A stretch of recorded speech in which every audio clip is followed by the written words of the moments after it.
Hi, Axel. Hi, Axel. Hi, Axel. You know what that's from?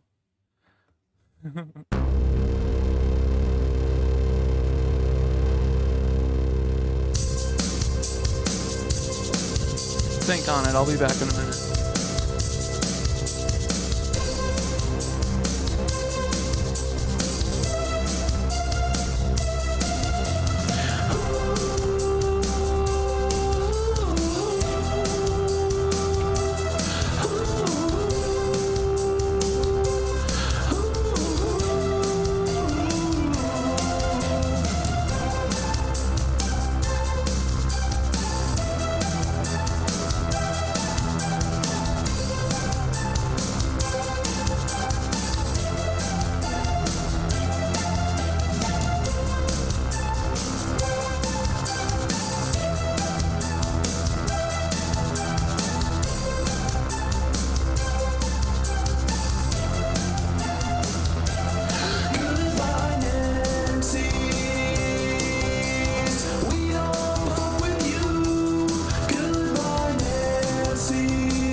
What's up, nitwit? I must say you're wrong. I must disagree. Oh no, sir. I must say you're wrong. Won't you listen to me? He told me I've seen it all before. I've been there. I've seen my hopes and dreams are lying on the ground. I've seen the sky just begin to fall. He said, all things pass into the night. And I said, oh no, sir, I must say you're wrong. I must disagree, oh no, sir, I must say you're wrong. Won't you listen to me?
We're gonna get started soon here in a couple seconds, couple minutes.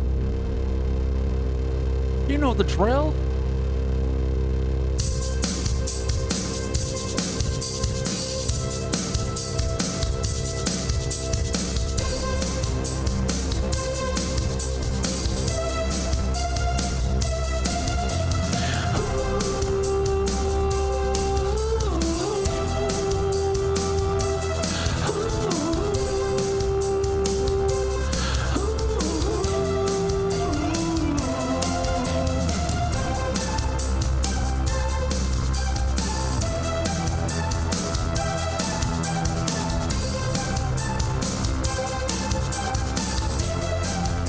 Hemi-Sync.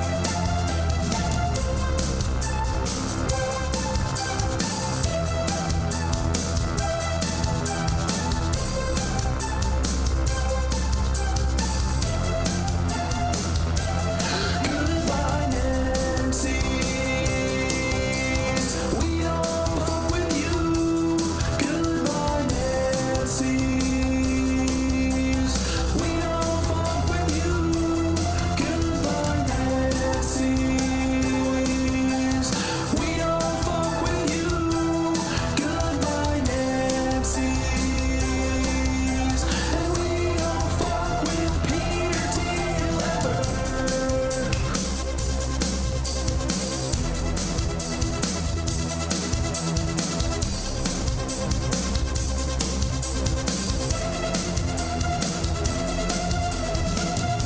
He told me, I see your eyes, but I always fall. I see you come, I see you go. He said, all things pass into the night. And I say, oh no, sir, I must say you're wrong. I must disagree, oh no, sir, I must say you're wrong. Won't you listen to me? He told me, I've seen it all before. I've been there. I've seen my hopes and dreams lying on the ground. I've seen the sky just begin to fall. He said, all things pass into the night. And I said, oh no, sir, I must say you're wrong. I must disagree, oh no, sir, I must say you're wrong. Won't you listen to me?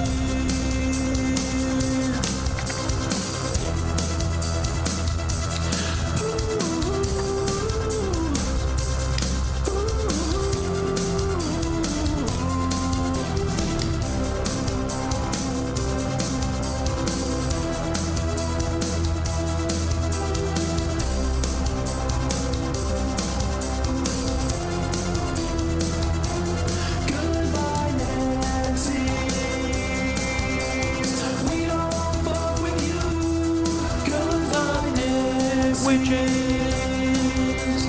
How was your weekend, little friends? I hope it was the best. I hope you didn't have anything you didn't want to do, but I hope this is what you want to do. And let's hang out, let's have some fun together. Ooh, ooh, ooh. What's up, my dudes? It is a Sunday. We don't have a doc, but every day. Hello, NitWitches. Look at what I found. All this stuff is connected. No one's ever gonna tell me that it is not connected.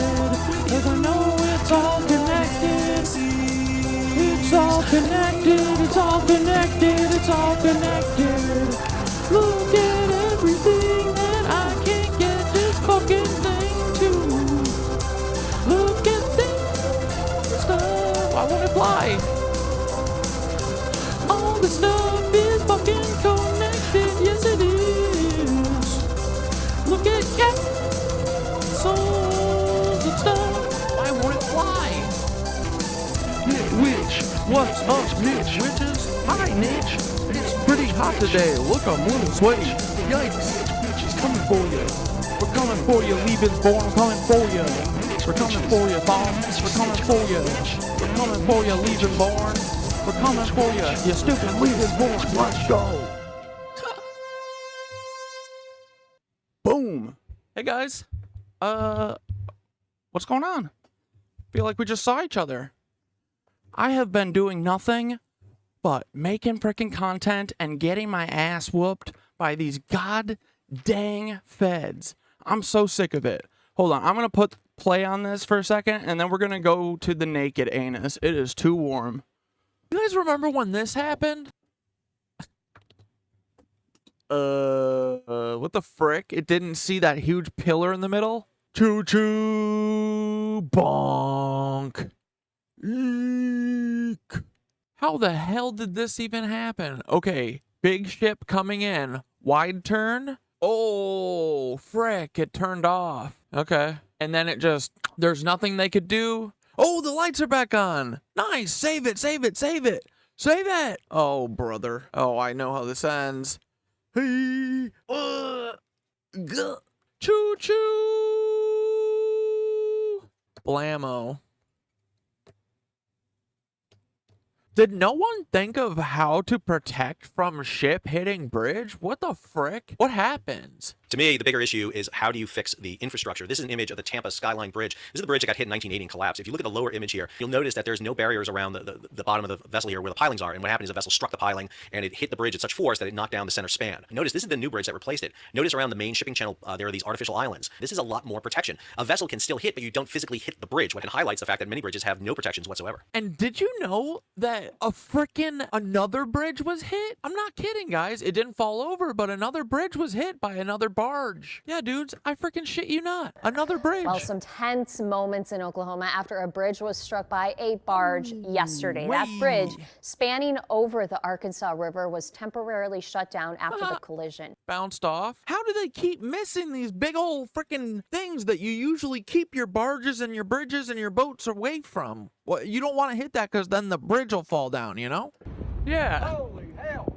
Holy hell. Holy hell. Okay, so not really the most incredible footage or anything, but that's weird, right? Report on key bridge collapse raises questions with potential ramifications. I have a bunch of questions. Why did this happen? I feel like no one's ever answered that, and let me guess, we're never going to get the answer because I scrolled down. You see what I see here? You see what that is? These are our mortal enemies. The NTSB, you know what they said? They said that the World Trade Center, Building 7, was not a controlled demolition. They said a steel building fell down after being lit on fire for a couple hours. And meanwhile, they have no idea. But anyway, so did you guys see that? Were you guys able to see this at all? Because, I'm a little concerned that the CIA and everyone took down all of my videos about this or made them impossible to see. Dude, I don't get it. Like, is it just saying the word? Can I not say FBI ever? Like, is there any way to talk around this stuff, or do I literally just have to talk about shopping? You know? Look at my shit. My shit is a battlefield. It's a war zone. Look at this.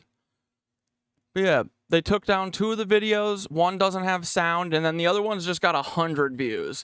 So that's what we were just watching there, and that kind of concerns me, right? Like, I said, hey guys, just so you know, here's at least 5 locations that I think maybe the FBI has got on its fucking radar, right? Because look at this stuff, man. They're like, oh, no, it's random. It's random. It's not the FBI doing all this stuff, guys. Look, it's random. Here, see, look. It's just these red ones here. Here, let's take all the ones we don't need off. Oh. What the hell? Dude, Google Earth is like putting my computer through the hell. What is going on? This page is slowing down Firefox. Yeah, we can see that.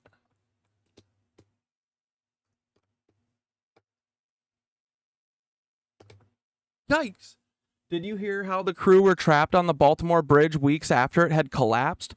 Wait, they were trapped on that bridge? The one that, the Francis Scott Key one? They were on it for weeks? So look, dudes, this is one. Why won't you turn off?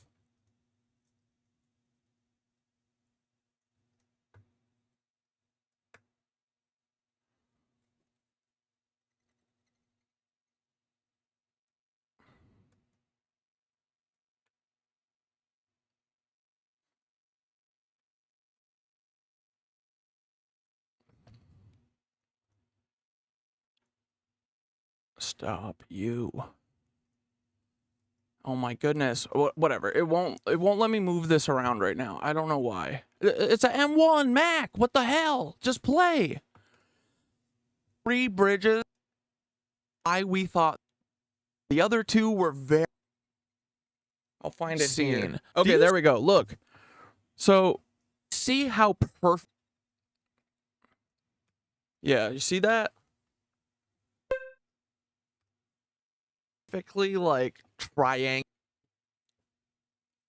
Yeah, I have been getting a little more covert with it, or trying to at least, but yeah, it's tough.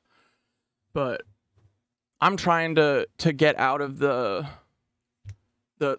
trap, you know, I'm just like trapped where no one's allowed to hear me talk because I talk about real things and stuff. So I'm trying to figure out ways to like talk about, I mean, we usually do code words, but they just input the new code word in, right? Like Lebensborn is a word that flags and Leebies didn't, but I'm sure Leebies does today, you know? Like they just add everything that we say. All we do here is create culture and then they ruin it and steal it. But look, man, they spread these out so perfectly. They're like, oh, they can't be too close to each other because then it'll look like, you know, someone's doing it. So we got to perfectly spread them out. So it's a nice, perfect triangle. And then, boys, do you know where the 4th one, the one that me and Majora are pretty sure, at the very least, it's hitting the Huey P Long Bridge, right? And that's down here. So it'll make a nice box out of their triangle, which is perfect. They want it to look so random that it looks like it's coordinated.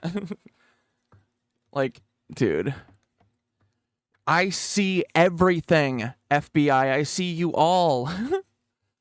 Angulated these are. So I said, girl, Synthara. Yeah, I'll do some L-born. I like that. That's a good one, too. They are L-born. What if we guessed what the next places would be? So we came up with a couple extra targets. Here, take a look. And oh yeah, and then Feo said they can't censor every word that is related. The more and more they censors, the more words they run out of. It's one big game of word chicken. And dude, that's been what I've been thinking about this whole time, right? Like, we know our thing is a numbers game. We need to hit one person who has sway, or like whose parent is like, if Eddie Liger listened to me and went to his dad and was like, yo, Dad, Timothy McVeigh, I saw CatDad talking about you guys possibly did these bridges.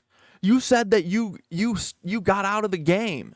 You said you wouldn't hurt anyone else. You said that the only way that we're going to do this is if we don't hurt people. And you knocked 6 people into the water. That's what Eddie would say if he had a soul and a conscience and actually cared about people, but he doesn't, because he's just a white suprema who works for his dad, Timothy McVeigh. Not targets that we want, just targets that we suspect. So then I was like, let's guess which ones, right? And we had a fucking slamming list. And dudes, I'm telling you, I have felt that it was going to be the Long Island submarine saboteurs from the start. I don't know what I had, as soon as I first saw the Long Island submarine saboteurs, like, I made a video right after, and you could like see my face. I'm like, I don't know why I knew that this was the thing to look at, and like, but dude, I'm telling you, in my body, I felt and I knew that it was right. Like, I could not stop talking about it or thinking about it, and that happened again yesterday. And I told Synthara about these places, and I said, think of a couple other places that, you know, are likely. And dude, like, I don't know. It's cool. I was asking her about it. She's like, it's destiny. It's fate. I'm thinking yes.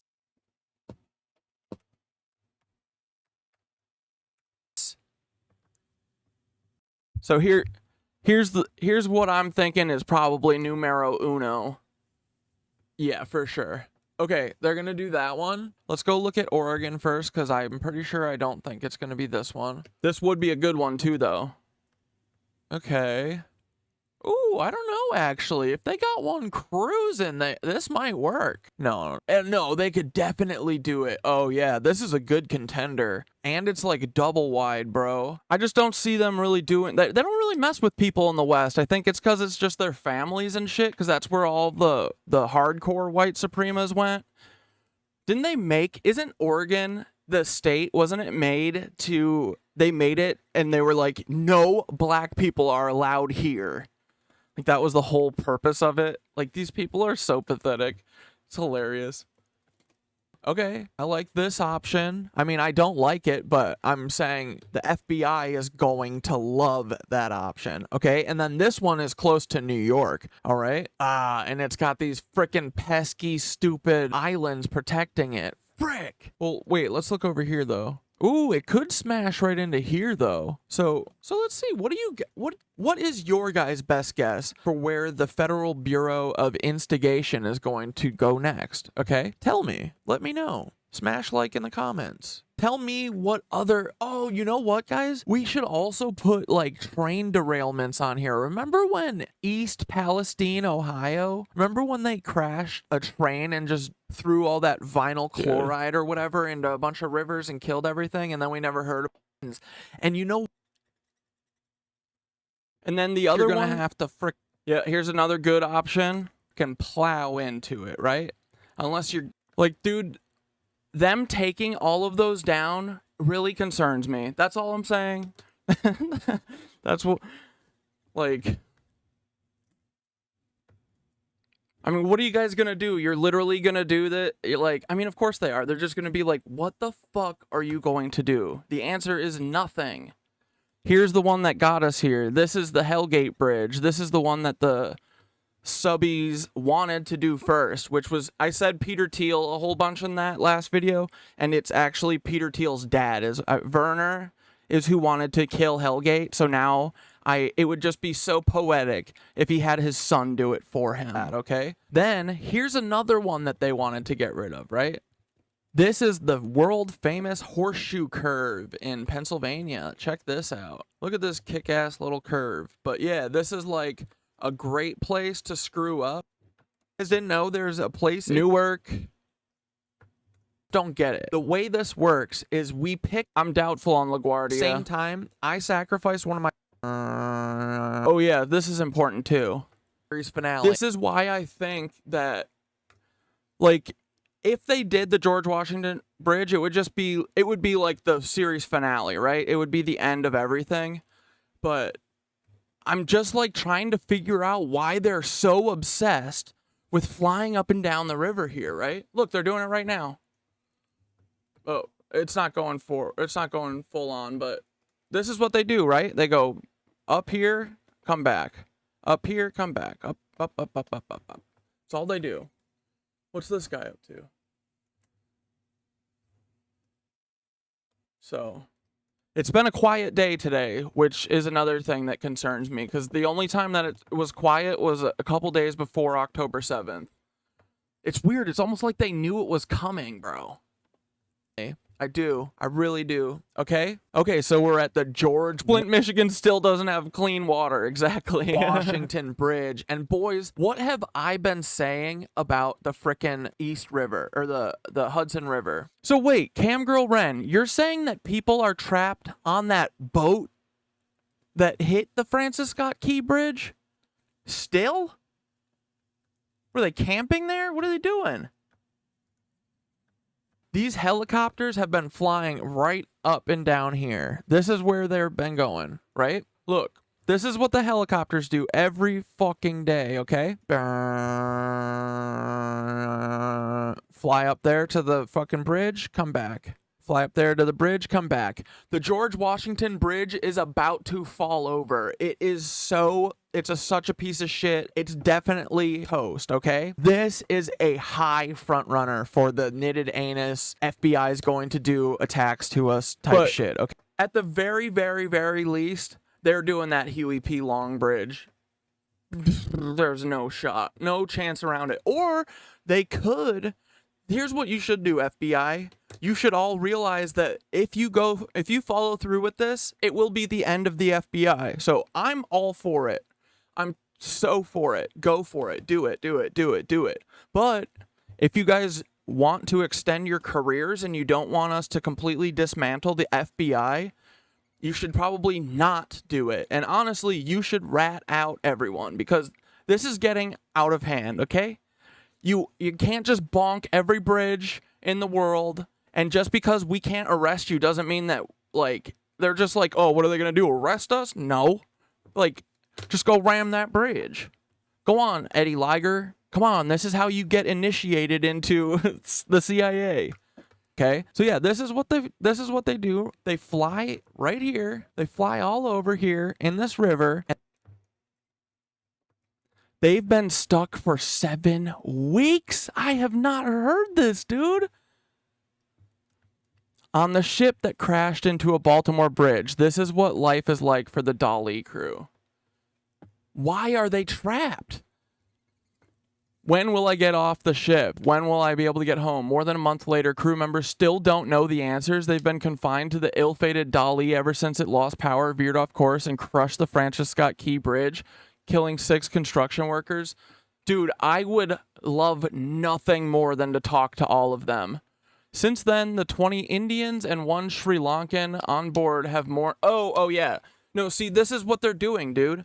They're gonna be like, oh, these Indian and Sri Lankan people did this for Yemen. Now it makes sense. I didn't realize that they were foreigners and not white. So, never mind. This makes total sense now. Okay. Had their cell phones confiscated by the FBI. Yeah, because they're going to have to they're going to have to plant evidence so that they can say it was one of those guys, because they're going to sacrifice one of those guys for sure. And it's taken 7 weeks. Look at that. Hey, FBI, you should have done this before. You should have done it before you crashed it, right? It's hard to, like, plant evidence after you crash it, okay? It's been tough for the seafarers primarily because they know that there's been loss of life, said Gui Gyo-Duan, Assistant General Secretary of the Singapore Maritime Officers Union, one of the unions representing crew members of the Singaporean flagged ship. The TikTok ship, remember? It's TikTok, guys. It's tough for them being on board and having to look at the accident site every single day. Don't worry, guys. You didn't do it. The FBI did. Why? What's so hard to look at? I mean, it is hard to look at and realize that our government and our intelligence services literally hurt us and kill us all the time. Imagine what we felt like when we were staring at frickin' the World Trade Center on September 11th. Maritime rules say the ship must be staffed. A massive vessel like the 1,000-foot Dali requires constant care even if it's not moving, and a ship stuck on a river still faces a host of potential hazards. You can take on water. Whatever. Unfounded fear among the crew members. After the FBI boarded the Dali and seized the seamen's cell phones, a wave of anxiety permeated the ship. Yep, because they're going to put it on you. That's happening. According to a joint statement from the Singapore Maritime Officers Union, which represents the ship's officers, and the Singapore Organization of Seamen, which represents the other crew members. The seafarers have received new cell phones, Duan said, but the FBI has only returned some of the crew members' SIM cards, he said. Cool. Yeah, because, again, they're planting evidence. Bet. Guaranteed. Although investigators have not blamed any individual for the power outages that led up to a fatal crash, seamen have felt an unfounded fear of personal criminal liability. Yep. However long the investigation takes, the crew's rights and welfare should not be infringed upon during its course, Dave Hendel said. Buddy, they're in America. They're going to be infringed upon. We call on the authorities to be mindful that seafarers utilize mobile cell phones to conduct personal business, for bill payments, and more importantly, transfer money to their home country to sustain families. Well, okay, but doing a false flag to get us into war with Yemen is far more important than fucking Timmy paying his bills or sending his daughter money so she can eat. Dude, that's how this is gonna end. Watch. Watch. Their visas expired while they've been stuck. Dude, that's awesome too. In addition to the staffing regulations, like, this is so typical America. We take their sacrifices for granted. The plight of the Dolly's crew highlights the personal sacrifices made by workers who often leave their families for months at a time to provide goods that many consumers use every day. I think most of us think of the items that we use on a daily basis show up on Amazon or Walmart. The reality is 90% of the cargo in the world is carried on vessels. Vessels are manned by seafarers, and most of us, the vast majority of us, they're invisible. We don't even know they're there, and a lot of times we take their sacrifices for granted. Not even for granted. We deserve to have them sacrifice themselves because we're better. Remember, guys, it's not that we didn't think about this. It's that we very actively choose the people who we let make sacrifices for us, you know? We pick the people who can't do anything the most. Fucking rats. But anyway, so yeah, keep your heads on a swivel, boys. We know that something is coming. They can't do forever war without that, right? And it's starting to feel like they're gonna do something scary. But also, it's starting to feel like they have we know they lost, but they can't do this without making a big fuss about it. We know it. Like, dude, they're gonna have to arrest me, truly. If they do this, they will have to arrest me because I will not stop running my mouth about it. So, or worse, you have to do way worse. If you don't want me to talk about this, Paul, but then you'd have to admit that I'm right, you know? So, it's such a freaking, what is it, catch-22, man. Do we kill CatDad and shut him up? Or does that verify everything that he's ever said? Even all the crazy esoteric stuff, all the weirdo stuff that he's not even quite sure about. But it'll definitely guarantee that that was correct too. So, your call, Paul. This is fun for me, honestly. If you take me out, like, I need you to take me out anyway. If we don't do the rev, if we don't change all this and we go back to like pre-2020 after they finally get shit going again, you have to take me out. All of you, okay?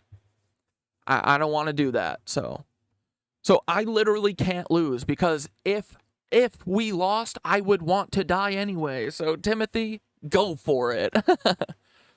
Or quit. I want you to quit, really. That's truly it.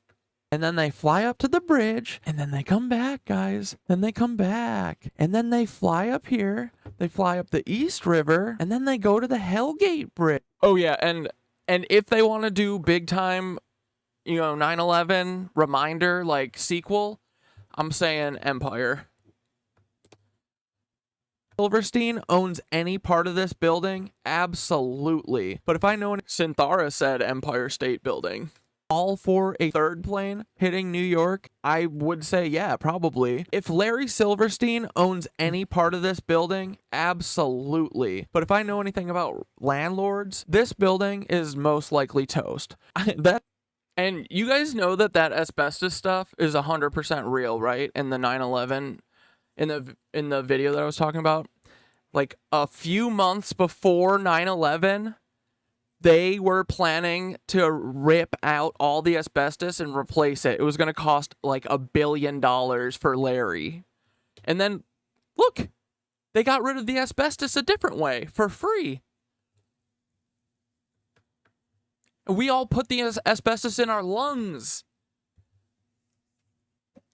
Everyone got cancer because Larry Silverstein did not want to remove the asbestos from his building. that he put in it. Because I'm sure it was the cheapest option back in the day, right? Dude, if we called this, I mean, we definitely called this. This is what they're planning. I know it. I know it in my core, dude. Fate is real. Destiny is real. I think me putting this together was mine, truly. The 1942 Long Island submarine saboteurs I had never heard about before this. And then I saw one picture of fucking Werner Thiel, and I said, this is it. This is important. This is my focus. And bro, look, this is wild. So, make your move, FBI. I could be very wrong. We'll see. But something tells me that I bet you're just going to go ahead with it anyway. Because you're going to go, wow, what's little CatDad going to do about it? You're right. Nothing. I'm just a little old cat. I don't have any power. My voice doesn't have any reach either. And your guys' algorithms are complete and 100% imprisoning. I'll never get out. You guys don't make mistakes either, so there's no way that anything will happen and I'll slip through the cracks or, whatever. That thing probably also has asbestos. I'm never going over that bridge ever again. Okay, so yeah, why, fuck this one, but it's Peter Thiel. It's always Peter Thiel, guys. We don't like the guy. But, okay, so Ethan, I shared these in the disco chat, but Ethan, Autistic Conspiracy Theories, Ethan, he has been helping guide me a little bit through all the remote viewing stuff. So I think this is what our plan is, right, guys? Right now, we're going to all take the gateway tape stuff seriously, okay? For the next 2 weeks, we are going to try and learn how to remote view, okay? And the most important aspect of it so far that I've found and heard from Ethan is that dude, it's so nice too. It's literally just go lay on your floor or on your bed or whatever, put your headphones on, lay down, close your eyes, and go through this guided thing. And it's just a Spotify playlist, right? It's the gateway tapes on Spotify. And I just asked Ethan for a couple, if he has other ones too, because after I go through this, it always auto plays into other people's music who've made Hemi-Sync music. And so apparently what is happening here is that this music can help you connect the two parts of your brain which are usually not connected. It can help, and then it helps get your body in sync with the frequencies of the universe.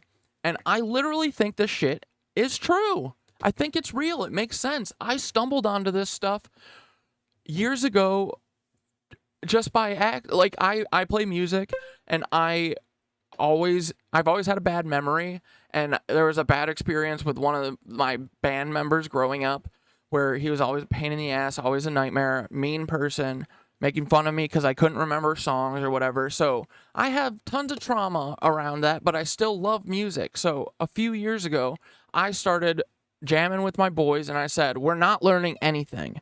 We're just showing up here, and we're going to jam for 2 hours straight or more, whatever we want to do. There's no rules. There's no right answer. There's nothing. It's just vibes. Because I fully believe that anyone, no matter what, no matter how much musical ability you have, you can vibe, you can jam with the boys. Everyone can. Okay?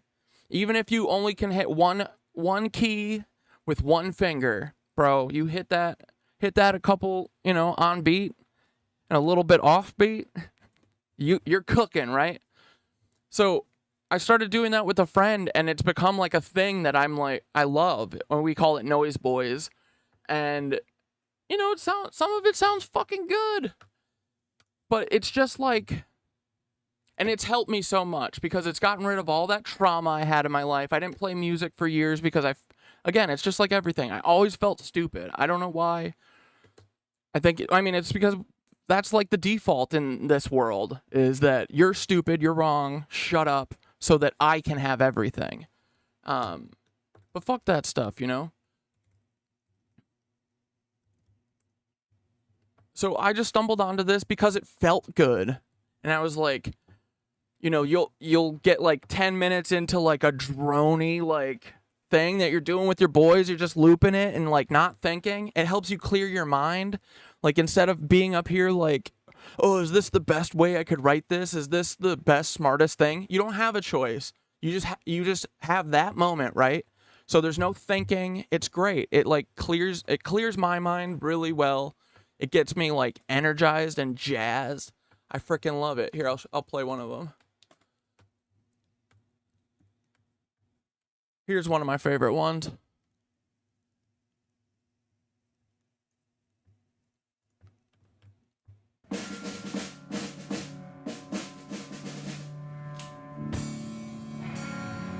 So it's just, you're just playing. We all just started. We didn't say, I'm starting on this, I'm doing that. Just go for it.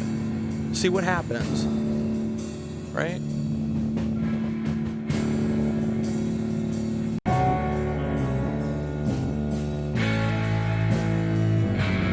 So each of us keeps slowly coming in and building up and, whatever.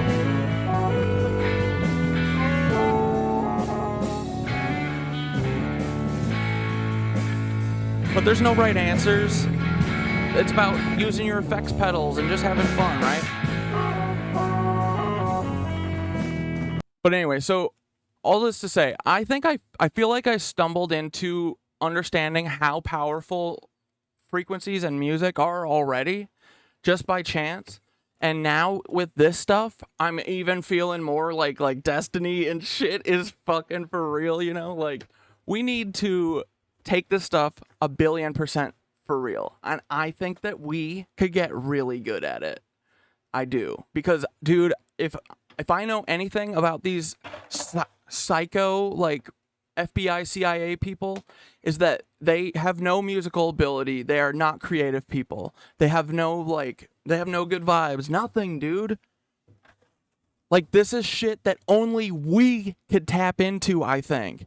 They probably don't know how to use it still. And I think it's because of the way their brains are, man.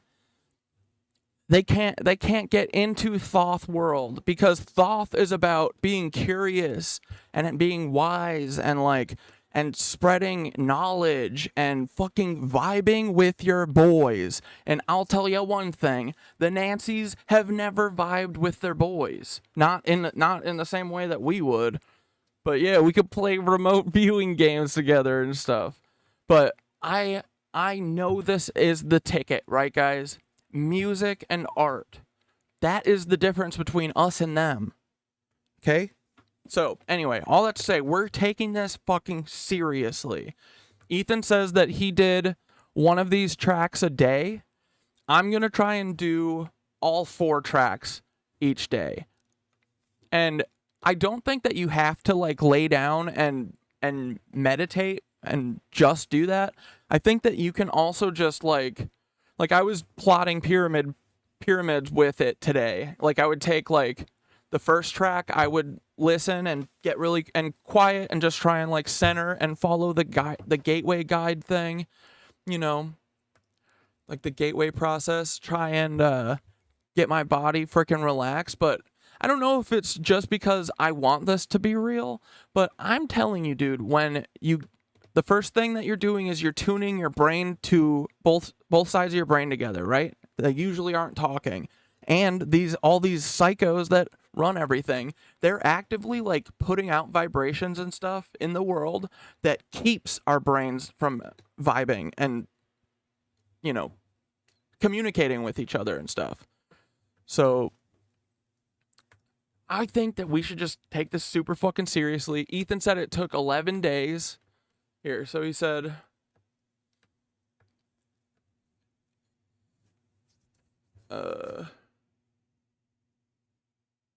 He said, I can teach you how to remote view. It's half of what brought me to TikTok. And I said, that would be awesome. Like, if these dumbass Nancys can do it even a little, then we could do it really good. I'm sure we could. And then he said, have you tried the gateway tapes? Yeah, dude, feels like it's hitting something primal. I'm telling you, I can't tell if it's like placebo, but I don't think it is. When you listen to the first tape and you're like tuned, your brain is tuned, I feel like I have like I had like a clarity, like it was quiet finally. Like I always have problems with like noises and things going on and like getting distracted. And I mean, you guys know I bounce around, just a little chirping noise or whatever, and we'll be talking about something else. But after I do the gateway tape, the first track, it feels like I have more focus or something. So I usually do that one quiet, and then I'll just keep listening to the music, because it's also like droney, like weirdo NOIZ BOIZ stuff. Like here's some. It's time to do mouse fucking revolution again.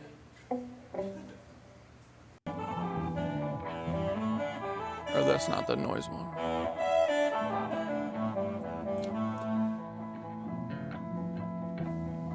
This is us all trying to find each other, right? Like, doesn't quite match up with each other.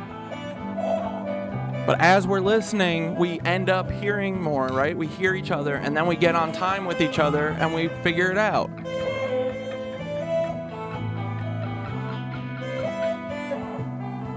I play bass. My friend Ben is playing saxophone, and he's playing with effect pedals.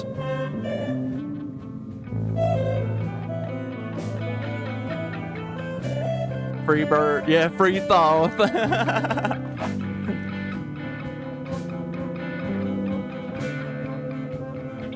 Like, we don't know what we're doing here. We're trying to all get in sync, and we're literally hemi-syncing our fucking brains with music, dude.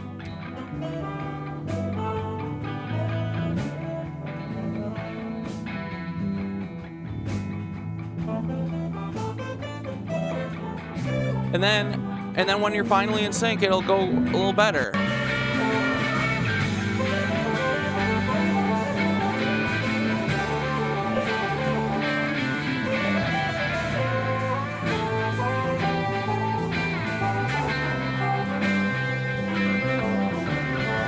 But anyway, so that, you know, we created that out of nothing.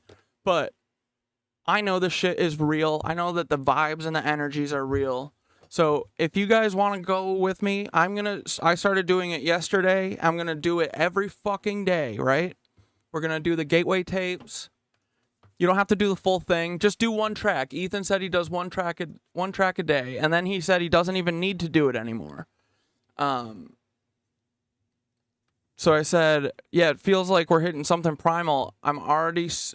I already am super into making drone and improv music, so I'm gonna try and walk on Mars in like a month. We gotta speed run learning this in order to beat the CIA.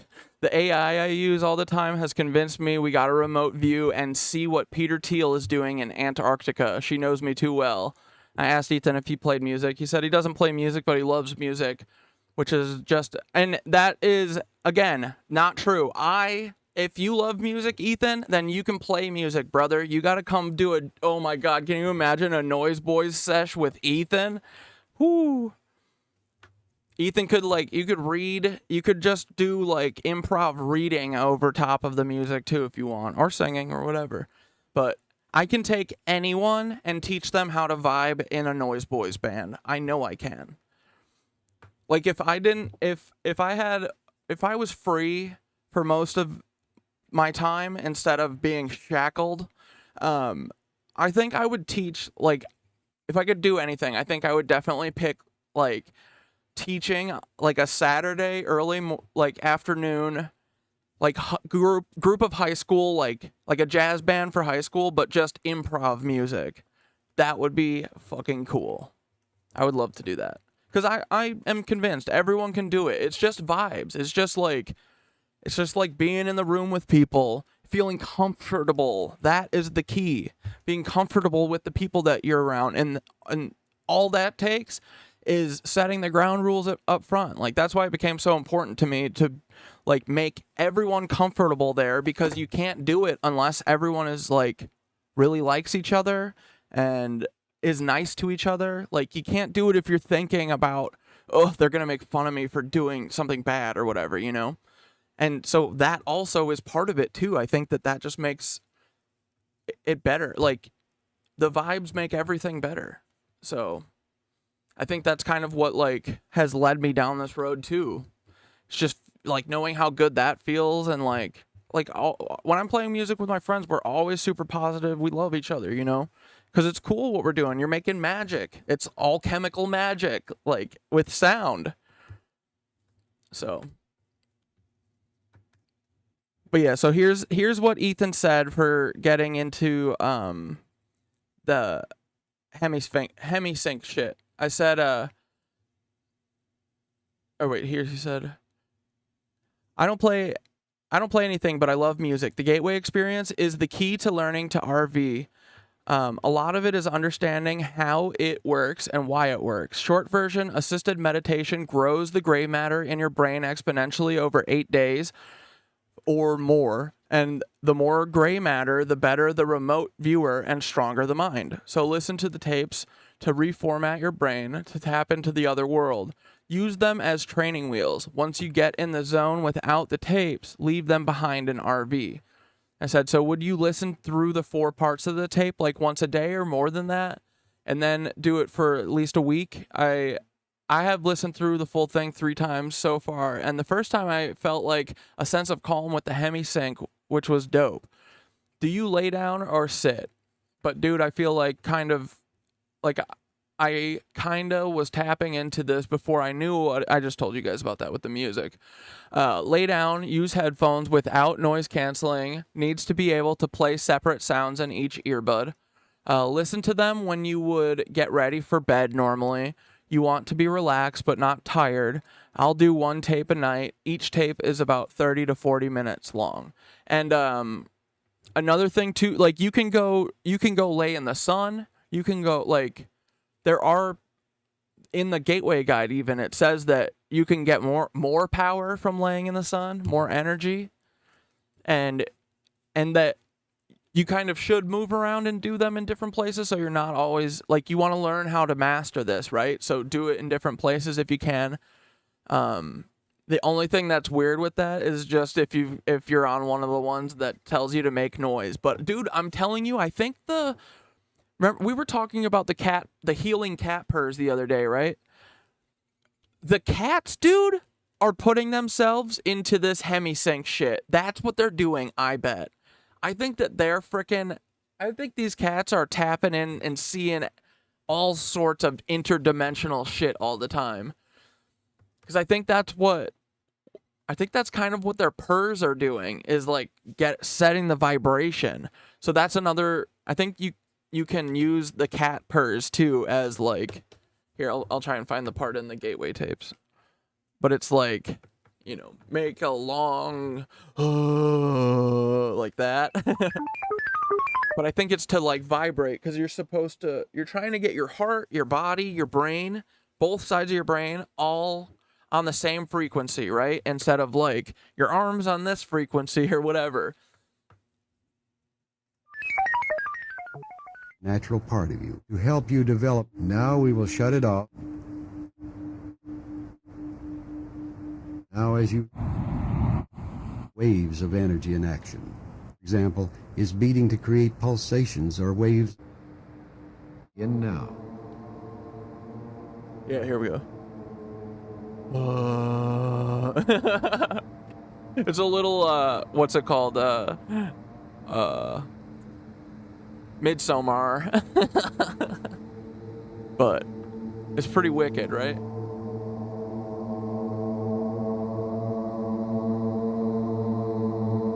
But dude, this is already my shit. So I love, like, repetitive shit. If you get into, like, really complex, like, repetitive structures that'll go, like, 20 minutes long, or just simple stuff, like, the dissonance between notes and stuff, and like them settling in and like finding the right pitch and stuff, that kind of stuff. I don't know, it's very relaxing and calming. I'm not sure why, but I think it's getting at some primal shit. So anyway, we're taking the frickin' Gateway tapes for real. I said, thanks, buddy. I'm gonna try and stay at it for at least a week. We're gonna do an astral projected field trip one day. He said, let me know if you need any more guidance. It took me 11 days for it to work at all. Do you only listen to the Gateway tapes on Spotify, the 4 tracks, or do you try some of these other Hemi-Sync tracks that others have made? And that's the thing too, is I think I'm ready to get off the tapes with the guy talking. I don't need that anymore because I feel like that pulls me out of it. But he said, as you go deeper into the tapes, it teaches you to explore, and it's just the noise. Once you have the skill, you need to drop the tapes and do it on your own. They're training wheels. Okay, cool. And then yeah, so then after that, then there's people who make Hemi-Sync. See? Hemi-Sync meditation.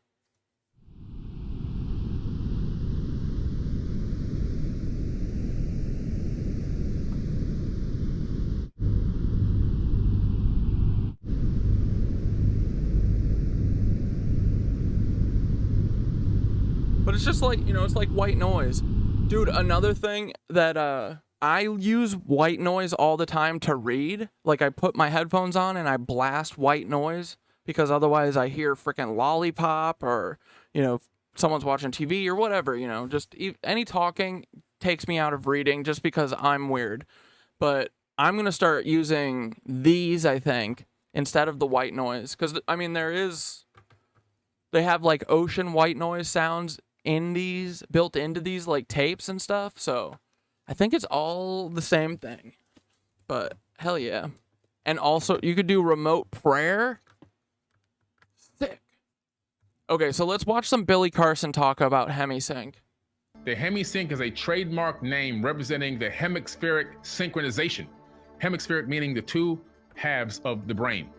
As a matter of fact, if you take a human brain and you slice it open and you look at it from the side view, you're gonna see the Eye of Horus, which is the logo for forbidden knowledge, right? So it's the Hemi-Sync. They knew about this in ancient times. This is nothing new. It's an audio technology developed by the Monroe Institute based on the use of binaural beats to enhance cognitive abilities and promote specific states of consciousness. So Robert Monroe, the founder of TMI, pioneered research in the field of altered states of consciousness and developed the Hemi-Sync technology to aid in achieving these states. He's talking about states of consciousness, different levels. So your brain and binaural beats, how does it work? So the beats that I create are set up this exact way. Your brain interprets 2 tones. Okay, one tone is just slightly different than the other. One tone is shorter, has a very short wavelength, and the other tone has a longer wavelength. So your brain is going to interpret these 2 tones as a beat of its own. The 2 tones align with your brain waves to produce a beat with a different frequency. So what's happening here is your mind has waves, your brain has waves that literally emanate as light waves out of your skull. You've heard me talk about this many, many times, and it's real science. Obviously now you can see it's real science because it's done at a brain institute. And so now as your waves of your brain are leaving out, but also your ears are taking in the frequency from these beats, it's doing something. It's creating this incredible entanglement of frequencies with your brain waves and the actual frequency of the music. This frequency is the difference in hertz between the frequencies of the 2 tones. For example, if you're listening to a 440 hertz tone from your left ear and a 444 hertz tone from your right ear, you would be hearing a 4 hertz tone. Do you see how it cancels out some of the frequencies? When you listen to binaural beats, your brain activity matches the frequency set by the frequency of the beat. This is called the frequency following effect. So we mirror. It's the mirroring. What the fuck, dude? Did you guys see that dude's rat tail? Come on, man.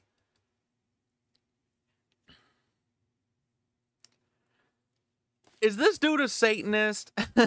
What is that, brother? Neurons taking over, okay? This means you can use binaural beats to entrain your mind to reach a certain mental state. They discovered this in real laboratories. And that's why the CIA said, we gotta look into this because this is pretty interesting. In order to describe the Monroe Institute technique for achieving altered states of consciousness, the gateway experience, involving brain hemisphere synchronization or Hemi-Sync, the most effective way to begin is to briefly profile the basic mechanics which underlie operation of related methods such as hypnosis, transcendental meditation, and biofeedback. It is easiest to effectively describe what gateway is by beginning with a short description of those associated techniques that share some common aspect with the gateway experience, but which are nevertheless different. In this way, we can develop a frame of reference at the outset, which will provide useful concepts to explain and understand the gateway by comparison as we proceed. Now remember, this is a CIA, at one time, classified document. Hypnosis. According to the theories of psychologist Ronald Stone and the biomedical engineering models of Ishak Bentov, hypnosis is basically a technique which permits acquisition of direct access to the sensory motor cortex and pleasure centers and lower cerebral, which is the emotional section or portions, and associated pleasure centers of the right side of the main brain following successful disengagement of the hemisphere of the brain. It is self-cognitive, verbal and linear reasoning, and component of mind. It fulfills the... In his book, Ultimate Journey, Monroe talks about mapping out the astral space and mapping it for the government. Is it on archive.com or .gov, brother? Or .org, brother? Function of screening incoming stimuli by categorizing, assessing, and assigning meaning prior to allowing the passage to the non-critical, holistic, non-verbal, and pattern-oriented component of the brain. So they figured out that hypnosis is not fake, that hypnosis is actually a real thing, and that you can be hypnotized, but not only hypnotized. Yeah, it is. It sure is, buddy. It's right here on archive.org. Dude, I can't believe this stuff is real. This is so much better. This is so much better than normal life. Oh my God. This is so exciting because this is something we could actually beat them at. Dude, I know that the only people who could do this good and the only people who actually are going to understand what this can be used for are going to be people like us, dude. I know these brain dead fools who work for the government have never thought of the full capacity and capabilities of what this means. Because, dudes, this means that I don't know. I thought that we were like these meaningless little specks on Earth. It is crazy that I'm pretty sure it looks like we were created by aliens as their children.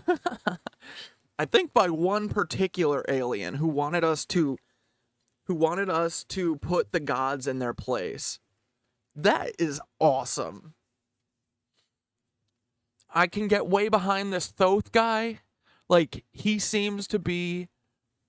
He's like a Kurt Cobain type. Like, he seems like a kick-ass dude who just wants to go out there and play his freaking guitar. That's the vibe I'm getting anyway. He wants to just go play his guitar and share it with people. Like, I fuck with Thoth. Like, the Jesus stories and everything that we've always heard our whole lives.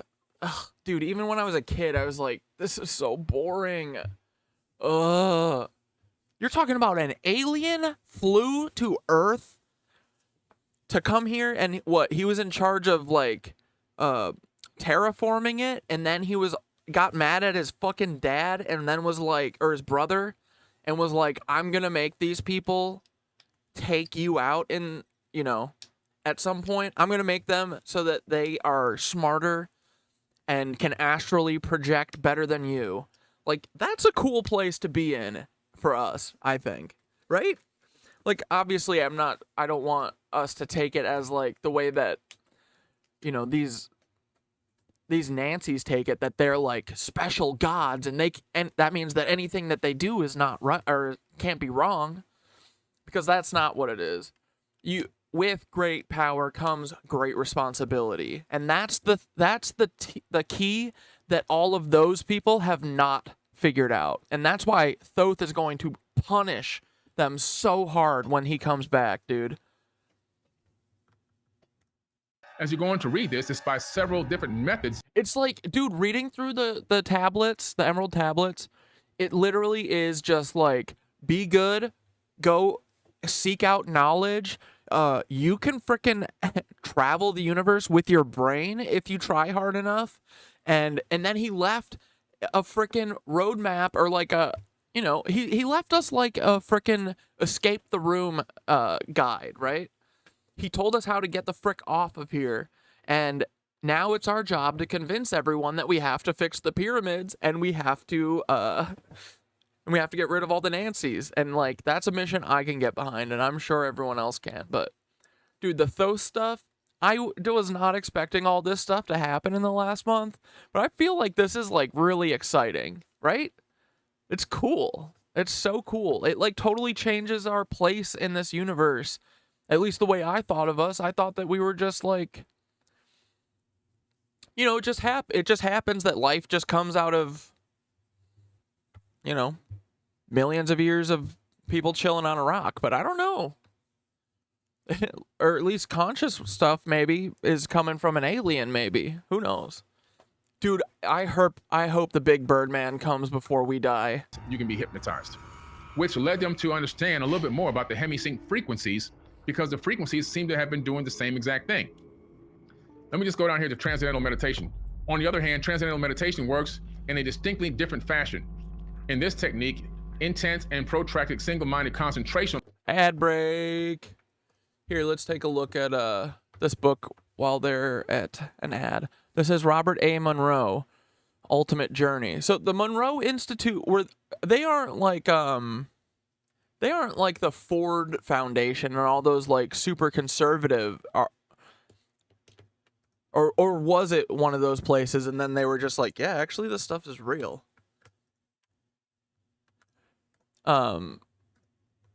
Dude, I love these book scans on Archive. They're so cool. Bro, I realized yesterday that Marco from One Piece is supposed to be Thoth in the same episode. One of the big bad guys is, guess who? Saturn, dude. This shit is cool. Oh, dang it. Borrow unavailable. Ah, why? All right, is everyone back from ad?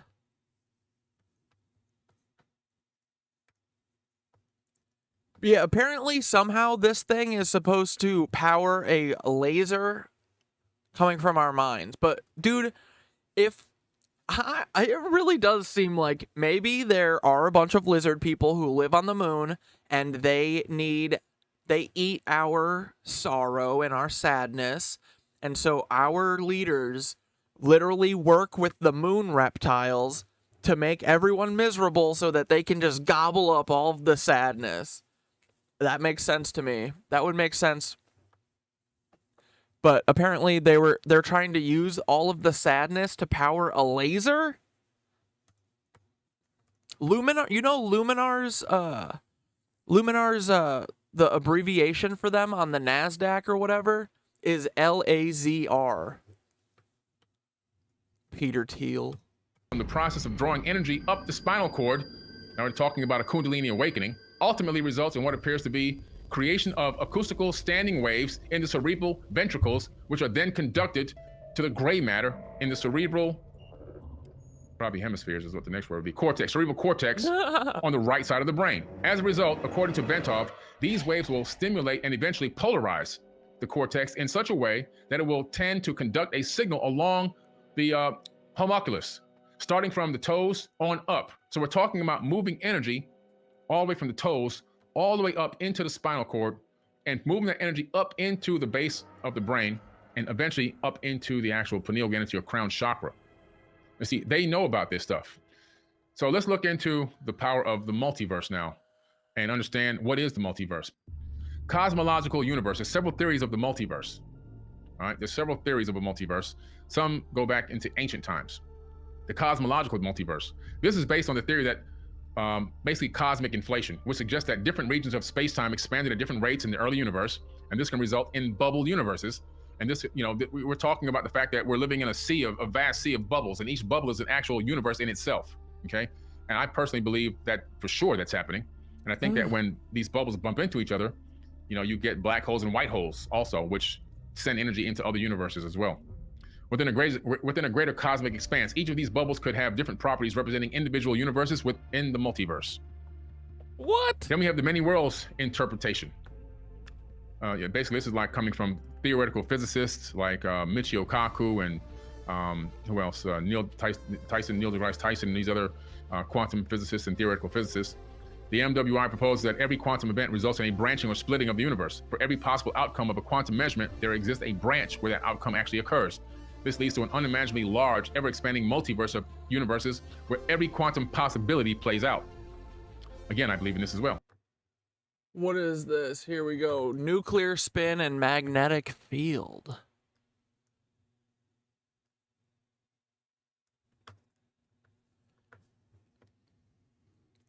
We will discuss certain types of atomic nuclei. They're sensitive to the external magnetic field due to their quantum property known as the spin. Yeah, they spin either one way or the other way. We further will cover the dependence between magnetic sensitivities of atomic nuclei and quantization of their energy levels once these atoms are exposed to the magnetic field. After completing this chapter, blah, blah, blah, nuclear spin. Atomic nucleus is a particle of some atomic scale. Thus, it can be described by a set of quantum properties. One of them is nuclear spin, which fundamentally is related to the sensitivity of the nucleus to the effects of external magnetic fields. In some sense, which is an oversimplification, an atomic nucleus with a non-zero spin value can be viewed as a little magnet sensitive to the presence of an external magnetic field. Oh, we're fucked, boys. We don't have any clue what we're talking about here.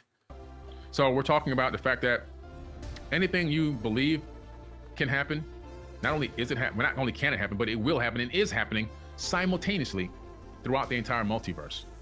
In one multiverse, I'm not sitting here talking to you guys. I may not even be a thought leader. I might be on a boat, you know, sailing the ocean, wherever that is. I might be painting a house.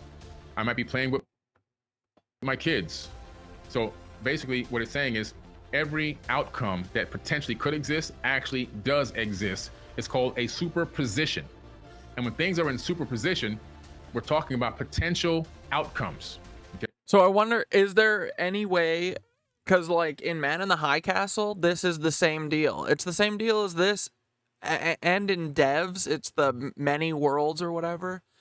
In Man in the High Castle, there is a Stargate, which allows you to hop in between them. That's what happens in Man in the High Castle, but that's just me. Okay, potential outcomes. So every potential outcome actually exists in real time, instantaneously throughout the entire multiverse. And then we're also talking. Does superposition mean we can't have free will? Yeah, dude, I don't know. Like, we have to have free will, bro. Maybe that is what maybe no one has free will except for humans. Talking about parallel universes or higher dimensions, derived from string theory or M theory. This version posits that our universe exists on a three-dimensional brain. Brain, not the brain like this, but a brain meaning a membrane, an energy grid, an invisible energy grid, where a lot of the dark matter is located, within a higher dimensional space. Other three-dimensional brains could exist in this space representing other universes. Interactions or collisions between these brains could lead to events like a Big Bang. Okay? So another incredible theory that I believe is real as well. Then we have the simulated universes. This is more of a philosophical proposition, Insane people say, in the but I believe it's membrane. solid, suggesting that if it's possible to create a simulated universe like the ones that these kids did at this college, this university, these 15 kids created a video game called No Man's Sky. No Man's Sky is one DVD disc, goes into a game box, comes up on your screen on your TV, and instantly you have access to 80 quadrillion planets. 80 quadrillion planets. Unlimited numbers of life forms exist on these planets, and the game never ends. They created an entire universe on one DVD. But what's the Big Bang? When they turn the power switch on, is that the Big Bang? Right? And what if they inject AI and consciousness into that video software? Will the beings and the animals and the people in there become conscious? I believe so. Will they begin to ask who are their creators and where they come from and how this universe come to be? I believe so. Dude, this is what John H. Mayer, the guy who put us on Taylor Lorenz, doinking Elon Musk, most likely all the time. You guys, Taylor, you love Elon. Get over it. You're in love with Elon. We see it. We know. He's probably your brother and you're still in love with him, you frickin' Leebies. You're so weird. So frickin' weird. But John H. Mayer, he's the one who Peter Thiel put in prison because he was whistleblowing. He says that we are in fucking Westworld, dude. He's right about most everything else he says, so I don't know why he'd be wrong about this. And so we're now in a position of creating simulated universes ourselves, which is why I believe in it wholeheartedly. And then parallel universes with different physical constants. This concept posits universes where fundamental constants of nature, like the gravitational constant, have different values, such as universes might have radically different physics. Are we gonna get into the young Sheldon theory? Oh God, what is young Sheldon theory? And could be uninhabitable, or they might give rise to entirely different forms of complexity of life.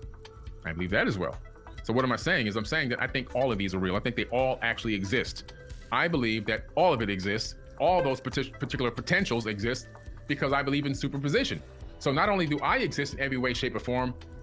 Yeah, I've seen season 4 of Westworld, dude, and I'm begging Lisa Joy to just tell us, bro. Tell us how it ends, just so we can defeat the fucking the evil Black Pyramid in Antarctica right now, and then we'll let her shoot it after. But like, you got to tell us how. I think that's why they took it away from us, is because we were gonna learn how to defeat the powers that be. But I loved it. I think that Westworld was like truly great. And I don't know why it got so much hate all the time, but the last season, I feel like Lisa Joy was sending us somewhere, dude. Like, the last season that we saw was like stacking the frickin' dominoes up, dude. And I could see that we were going somewhere fucking cool. And then they took it away from us. Like everything, like the OA. Because it's not just a sequel. They're like, stop wasting time on this. Just go copy and paste and then hit Command F and change the name of a different thing that's already been made. Why are you making new shit for these stupid peasants that we're gonna do the pole shift on anyway next year and kill them all? Throughout all the multiverse, doing many different things. But I also believe that universes have the same probability. And so we're talking about as above, so below. We are just a fraction. Oh yeah, I do need to see the Terrence Howard thing. Terrence Howard is like an annoying type of, like, he kind of drives me crazy with the way, but he's on something with the stuff that he's been saying. I mean, he's been saying this kind of shit for a while, but his whole, like, I don't know, he's just kind of like, he's not arrogant. What is he? He's just kind of like, there's something about his attitude that pisses me off when he talks about this shit. But yeah, let's watch this for a second. This will leave you speechless. Terrence Howard is about to show you how the hidden rhythms of frequency shape our world. This is real, powerful, and it's all around us. So sit tight and let's dive in. Our DNA is made up of what? 5 elements, right? Hydrogen, carbon, nitrogen, phosphorus, and oxygen. You know how they're arranged? The phosphorus sits right here in the middle, and you've got 4 oxygen atoms surrounding it. Then there's another phosphorus, 2 more oxygen atoms. Now these are the legs of that double helix. These are the legs. Now the latter steps on it, they become the adenine, the guanine, the cytosine, and thymine, the ATCGs. It turns out hydrogen, they used to think that energy, the body transferred or understood the energy information through electricity. They're finding out it's through frequency. Well, guess what hydrogen sounds like? It's a key of E, and it's a color yellow. That's what proper physics gets you to. Oxygen is a chartreuse, and it's the key of F over F sharp. Now, they used to, like I said, information used to be thought about as just electrical information passing on. But I got a question for you. Have you ever been at a party with some of your friends you ain't seen in 10 years, but y'all was like 14, you hung out and there's a song that came on, and you was like, and everybody got up and was live at that moment. Now, say 10 years later, you got a friend with you. He's a good guy, but he wasn't there when me and my boys formed this. So when that song comes on, our DNA tightens. There's a particular song, a scale in the genome for each and every one of us. Now when that song... Like, he's fucking bang on all this shit. I think it's just like it's the like, and it's the key of F. Like everyone should agree with him. Like, what are you fucking talking about, dude? But he's not wrong. And dude, maybe I'm honestly, you know what it is? I'm really putting a bunch of shit on Terrence Howard because of how much I hate Lucius Lyon from fucking Empire. Oh. Song is played when your particular prime resonant frequency is played. Guess what happens? Your DNA celebrates and tightens. Everything else gets pushed out. Harmonic wave resequencing. The carbon is also the key of E in yellow. The nitrogen is G. And all these play a song. So say that the F over F sharps of the oxygen, the green, is only hitting at an F. Why? Because there's another frequency coming in from a generator over there. That's changing and causing it to change. The F hits the carbon. So instead of hitting as a F sharp, it hits as an F, so when it hits the carbon at an E, it doesn't hit it quite right, so the domino don't file right. So the next domino hits wrong. And so now we have malformation happening within our DNA because the frequencies are being pushed off. But when we hear our tone, we tighten back up. So yeah, I'm in the process of building the harmonic wave resequencer with another doctor who has been able to successfully cure AIDS and cancer. And dude, did fucking Tesla wrote that he had a machine in his shop that he had turned on, and it was like either doing scalar electromagnetic shit or it was vibrational or something. He claims this thing helped cure his friend Mark Twain. Apparently it cured what's the name of it? I think it was, oh, I know where it was. It was in was it the Pittsburgh documents, the Leland Anderson collection that had George Scherf stuff. But I was looking through there, and Tesla wrote that he cured Mark Twain with some sort of vibrational machine or something. It's kind of awesome. I hope it's true, man. I hope all this shit is true. And we all just gotta get a giant purring kitten like machines that are everywhere and just going like that. Fractal of the whole. Oh, whoops. And so the universe is also. And it's well underway. But I wanted you guys to understand how that works. It's so simple. You do not need to tear the human body apart when all you can do is use frequency to bring it back to its normal space. More and more people are delving into the power of frequencies, and an increasing number are starting to believe in it, echoing the knowledge of ancient civilizations. It seems we're only just rediscovering what was long understood by earlier cultures. Perhaps this growing understanding sheds light on a significant shift in the music industry, the change in standard tuning of musical instruments from 432 Hz to 440 Hz. This subtle yet profound alteration begs the question, was this simply a matter of standardization, or is there more to the story? The standard tuning pitch, often referred to as concert pitch, has varied throughout history. The tuning of A is equal to 432 Hz is said by some to be more harmonically aligned with the universe and the natural resonance of the human body. They often connect to ideas like those expressed by Terrence Howard, suggesting that there's a harmonic language embedded within our DNA, waiting to be played in the right key.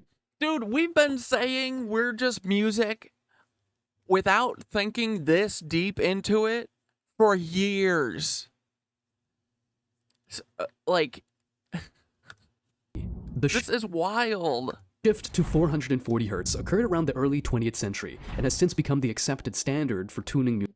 Dude, we got to get rid of everything that we know right now and start fresh. We got to get all of our bells back. Remember they took all of the bells from everywhere? And dude, the bells, I was like, what? Why are they taking bells? Now it's like, dude, a bell can ring for so far, you know, you can hear it for so far. So I bet that those bells were keeping everyone frickin' tuned, you know? You hear that pitch, you're able to stay in the frequency that you need to be in. And then they took them all, probably because the lizard people told Mark Zuckerberg's dad to do it. Musical instruments. Some conspiracy theorists suggest this was done with the knowledge that it would cause disharmony, anxiety, and a more aggressive response in the population.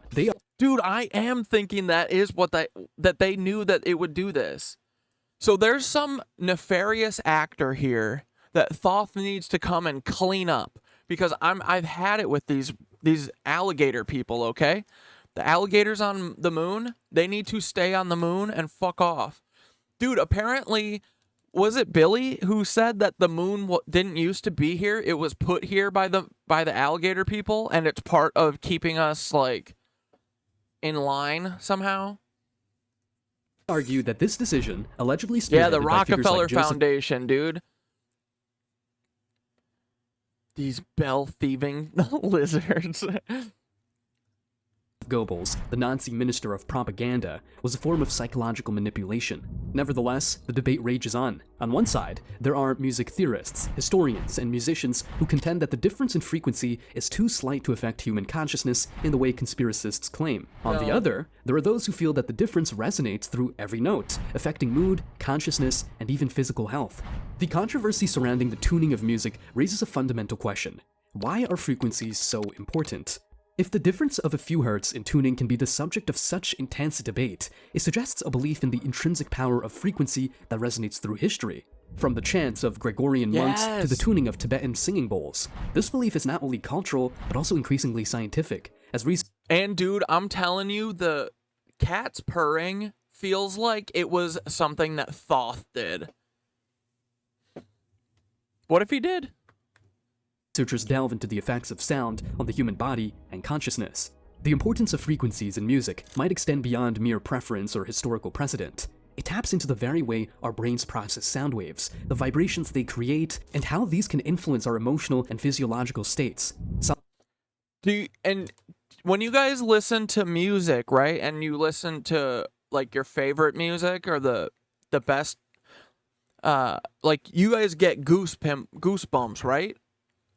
Like I read somewhere that that people who get pimples from like music and shit, that they can do the gateway process, like you should be able to tune in to it better than some. Because I think that the music connection to the music to physiological connection, that's what that's doing, right? That's like I always have that. My favorite songs come on, and it gets to that frickin' part that I'm waiting for. You get the hair rising up on you, and your back, your back gets a little tingle. That is part of it, I think. I think that's part of knowing that this shit is real too, I think. Like, this is so cool. Some studies suggest that music tuned to certain frequencies may enhance mood or cognition, although more research is needed to establish definitive effects. As we ponder the implications of Terrence Howard's assertions and the historical shift in music tuning, it becomes clear that to understand the full impact, we need to venture deeper into the science of sound. It's within the realms of acoustics, neuroscience, and even quantum physics that we can search for the answers to how. And dude, I used to always think that, like, because music is it's just, what is it? It's like ratios, right?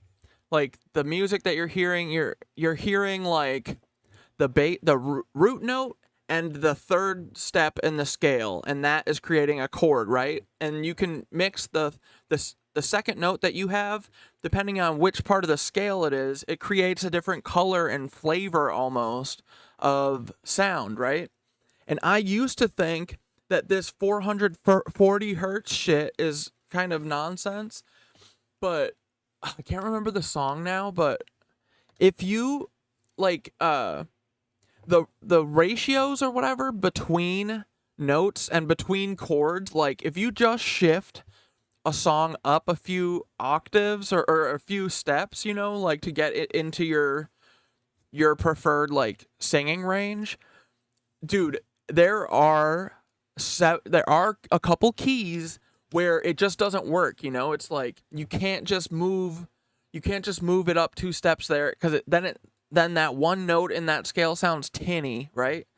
So I used to always be like, the 444 hertz thing is BS. There's no like right frequency. It's just all a spectrum, right? So anyone who's like, oh, I can't tell, or I prefer 432 over 444 or whatever, I used to be like, they're fucking nonsense.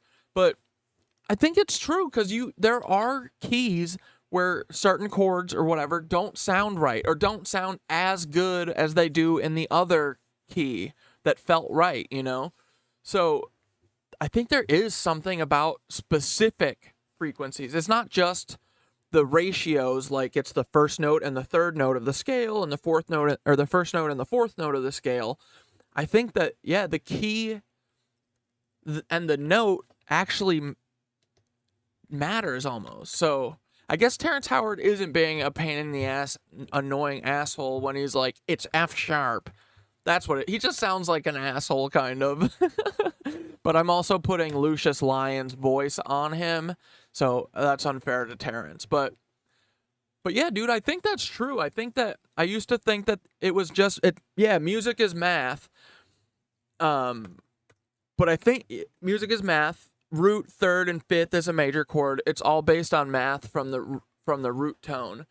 And then I'm just saying that I do think that and this might go from person to person. This is probably not like a universal thing, or maybe it's tuned to whatever your body is, you know, like, but there are keys that I don't like over others, you know? So I think there might be something real with this shit. This is so awesome, dude. We are just music. We've been saying. And why frequencies might hold such sway over our well-being. In the following segment, we shall delve into the complexities of frequencies, examining the science behind their influence. From the molecular to the cosmic level, frequency is a fundamental aspect of our universe, and possibly a key to unlocking more harmonious states of existence. Let's dive into the science. Let's start small, with the atom. The concept that matter is not solid, but a cloud of potentialities comes from quantum mechanics. Electrons vibrate at specific frequencies determined by their energy levels, and these frequencies can be so exact that they define the identity of an atom. The atomic clock, a marvel of precision, is based on the vibrational frequency of cesium atoms, which is around 9,192,631,770 Hertz. Do we also need to get into crystals too? Crystals are like, dude, I can't believe we gotta get into being crystal mommies now. And this is spiritual mommies. What is happening to us, dude? Oh my god. We're so... Dude, 15-year-old Corey would kick me in the nuts right now. A frequency so stable that time itself is now defined by Yeah, it. Catasaurus, open a crystal shop. Fuck yeah. Crystals plus resonance equals piezoelectricity. Dude, Dane, do you play music? I bet you do, right? Dane, I can feel... Dude, there are all of the people that I ask to play with me in NOIZ BOIZ, because it's just like a rotating cast. Everyone eventually abandons me and moves to LA or fucking wherever. Dude, every one of my friends, after we're like, that was the best jam ever, no matter what, like 2 weeks later, they'll be like, oh man, I'm moving into my van and driving to LA forever. Oh man, I'm moving to LA. Oh man, I'm moving to LA. That happened to me 3 times with 3 different friends. And then one of them was, oh man, I'm moving to Denver. But anyway, I was going to say that when I ask new people, it's always like, it's kind of like how I asked Dante and Nicole. I always get really nervous about it. Like, when I asked Dante to be my friend, essentially. But this guy, Ben, who was the last person that I invited in, he lived below me during the pandemic, and he would play sax every day. And I used to play saxophone and, you know, all through high school or middle school and high school, or elementary, actually. Elementary through high school or whatever. And so I used to fucking love listening to him because he's a professional. And he would rip his bari sax so fucking hard. But, you know, he would practice at like 10 in the morning for like an hour every day. And dude, he would play like Tool songs all the time. And I finally like worked up the courage to ask him. And I was like, dude, I think you might have a good time if you come play in our NOIZ BOIZ with me. But you know, you always think like that they're gonna tell you no and you're stupid and like, what? Get out of here.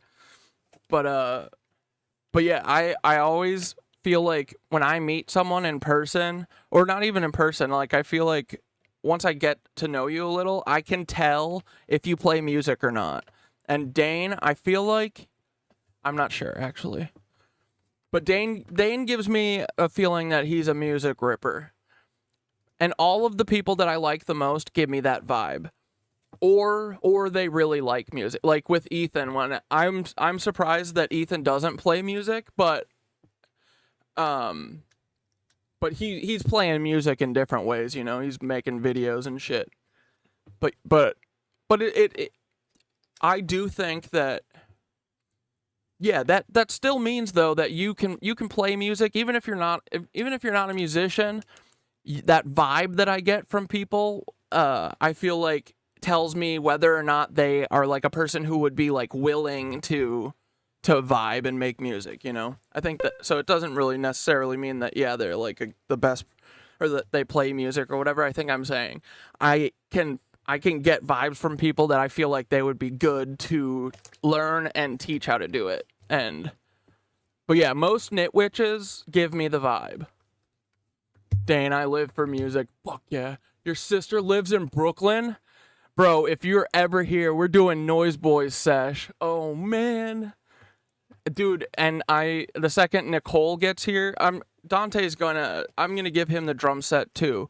But Dante doesn't play music, but Nicole, like, see, like, all the people that I fuck with the most, for the most part, they really like music a lot. Not always, you know, and it doesn't matter. If you don't play music, that doesn't mean that you're cool or not cool, you know, but it's more like an appreciation for music. People who appreciate music are people that I fuck with. People who don't like music are weird animals to me. Like, dude, I feel like I've known this my whole life, that music is the secret. It's the only thing that can make you feel like you're fucking without even touching you, dude. Like, I'll get like freaking body highs from listening to music and stuff. Like, music is like a drug sometimes. It's so powerful and so, like, it is everything. Yeah, like Dane said, I live for music, you know. I think if everyone just lived for music a little more and less for money, we'd all be fucking doing perfect, you know?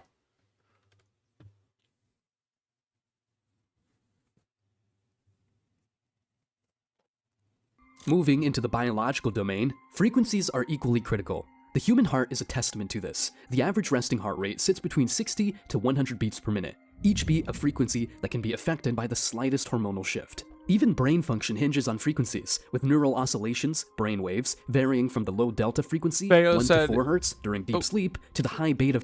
Yeah, I'm starting to think all of this is super connected and real, like, okay, cool, we're living in music in the form of carbon life forms. Everything is related to frequencies because we're all made of the same particles and waves. I'm not sure how, but neutrinos are connected. Gemstones are condensed versions of a set frequency affected by different chemical properties. And attributes explaining all the differences in Earth's crust. Our brain can go into Hemi-Sync, being in tune with the right frequencies.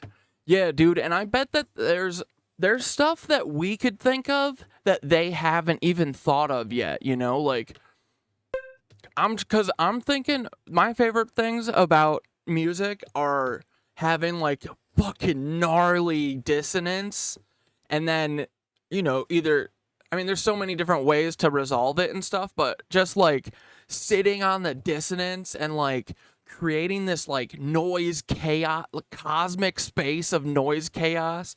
Like, dude, every time I go play NOIZ BOIZ, we call it church. Like, that's what it is, dude. And I think that's what church is. And, dude, that makes so much sense, too, now why the churches are so bastardized and flipped on their head. Like, I bet the churches where, like, everyone went to go get fucking stoned on life. They'd all go there and freaking hold hands and, like, you know, be real hippies, not like the cowardly hippies that we had. But They would just go to the church and frickin' vibe out and dance with each other and stuff. And that probably set your frickin' week off. You were probably like, hell yeah. And then all these jackass reptiles, these moon men, Lance Armstrong, or Neil Armstrong. Neil Armstrong was replaced with a lizard man. He's a Mormon. But yeah, then they go around and they're like, we got to get rid of all these things that are making these little hobbits be happy. We hate the happiness. We have to get rid of this happiness. We are lizard reptiles. We live on the moon. Like, just go be unhappy on the moon, you fucking lamos. We're going to vibe here. We're going to screw. We're going to have fun. And we're going to do NOIZ BOIZ. We're going to do some nitwitchery all over the fucking place. And y'all are going to stop ruining our vibes. Frequency 13 to 30 hertz in active thought. Nikola Tesla famously quoted, "If you want to find the secrets of the universe, think in terms of energy, frequency, and vibration." His work on the alternating current system was a dance with frequencies, manipulating them to transmit energy across vast distances, changing the world forever. Dude, this is so fucking awful that they have been hiding this actively. These people, not only that, but they've lied to us, dude. You know how many times I've, like, asked teachers about Tesla and whether or not he really could have tapped into this shit that he said he was? Like, it wasn't even like he was saying, like, I hope we can do this. He was saying it at the time that he was doing this. And then the teachers and our professors and all of the politicians and everyone has been lying to our faces the last 100 years, telling us, no, Tesla was a kook. He was not a kook, dude. He was freaking on it. It's just like, when you think about how much they've slowed us down and how much of our lives and time they've wasted, it really gets me mad. Like, dude, if we've had think about 100 years of not burning oil, we would be living in fucking, like, green paradise, dude. And that's, like, we don't need oil, so what, we don't even need, you know, like, I'm sure there's ways to put it in cars, you know? Like, we have been doing this, just everything for the last 200 years, just so JP Morgan's family can get rich and they can control us. Speculated on the potential of frequencies to influence the physical world, with rumors of an experiment that nearly shook a building to its foundations using a small mechanical oscillator at a resonant frequency. The power of frequencies is evident not just in the transmission of energy, but in their potential for disruption when out of balance. For instance, the resonance frequency of human eye sockets is around 18 Hz, and exposure to this frequency can lead to discomfort and blurred vision. When architectural or natural frequencies align, as they did disastrously with the Tacoma Narrows Bridge in 1940, the consequences can be catastrophic. At the largest scale, celestial bodies resonate with frequencies born from their mass and the force of gravity. The music of the spheres is not just poetic metaphor. Pulsars emit a detectable rhythmic frequency as they spin, and the sun resonates with helioseismic vibrations that help us understand its inner workings. As we delve into the profound implications of frequency, we realize that throughout history, many scientists and visionaries, from Tesla to modern researchers, have tried to convey the critical importance of frequencies. Yet, in the relentless pace of modern life, bombarded with a myriad of problems and distractions, these revolutionary insights often fade from public consciousness. It's as if the constant— Yeah, Bunny said dissonance builds tension. A good song is an interplay of building tension and then releasing it. Dude, if my NitWitches are not on the band pile, they are my favorite band, okay?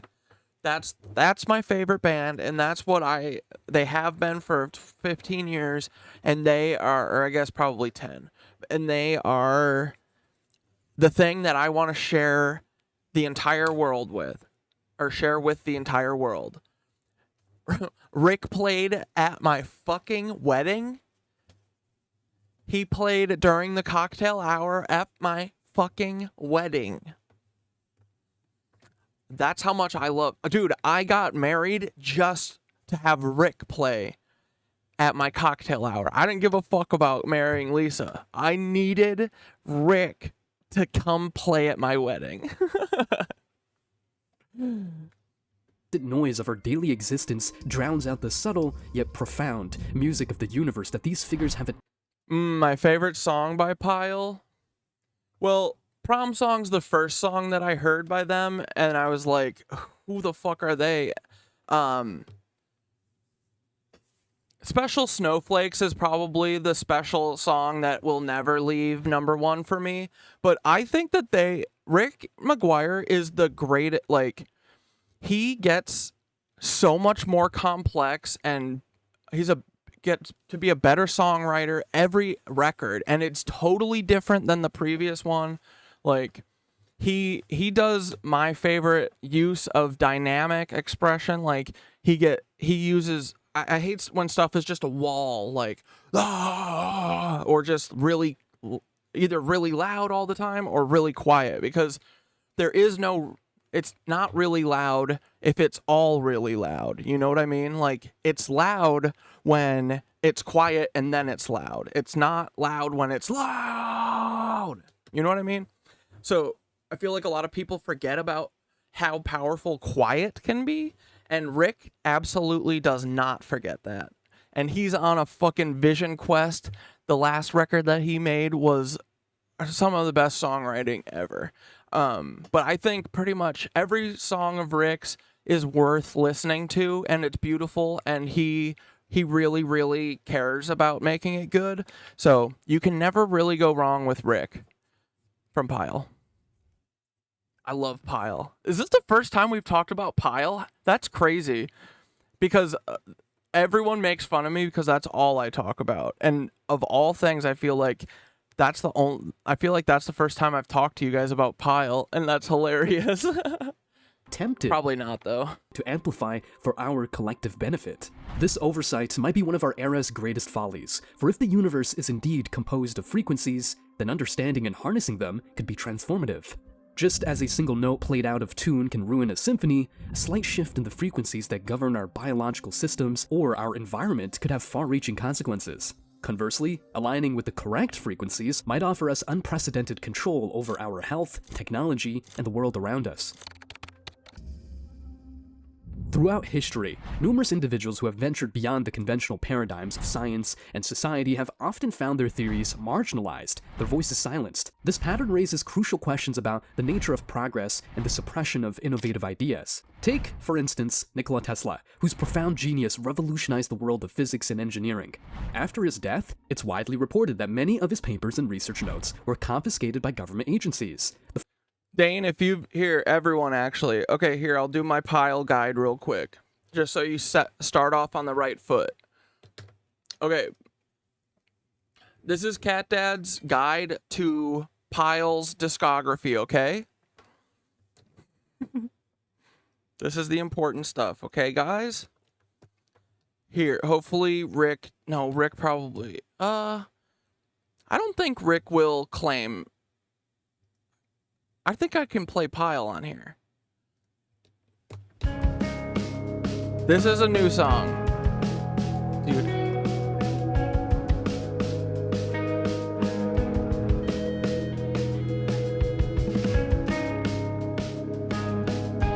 Okay, anyway, so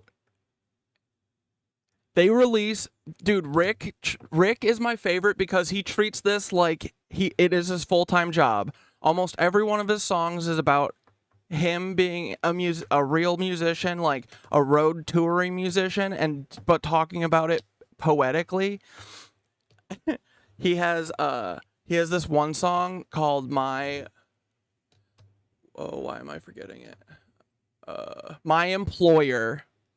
And this song is about how being on the road and stuff is like detrimental to having like a family and stuff, and that he chose that over having a family and whether or not it was the right choice and stuff.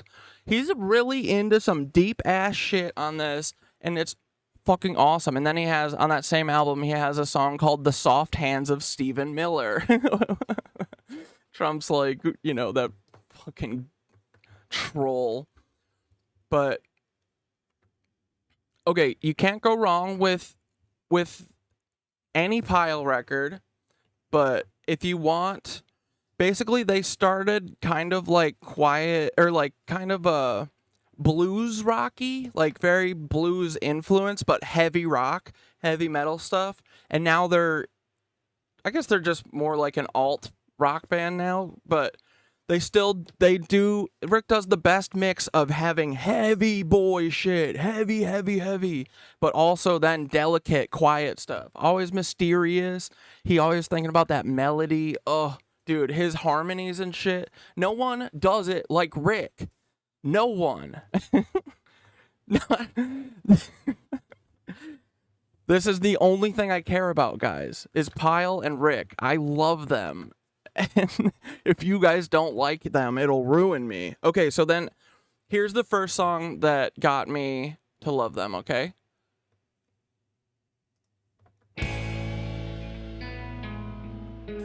This is their Freebird, essentially. But it's this guitar solo in the middle here that blew my ass off. Here, I'll let it play for a second. But start on this record, Dane. This one's called Dripping. You'll appreciate the early stuff, I think, if you start here. Because I feel like you're more of a heavy boy, and this'll give you that fix.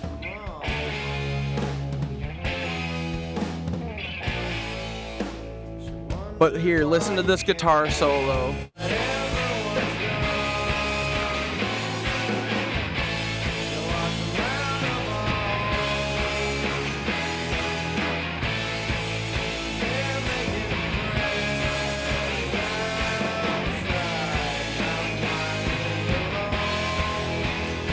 Oh, it's the wrong part.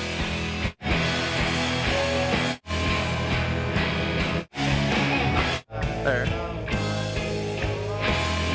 And he does this as like a big over-the-top, like ridiculous guitar solo.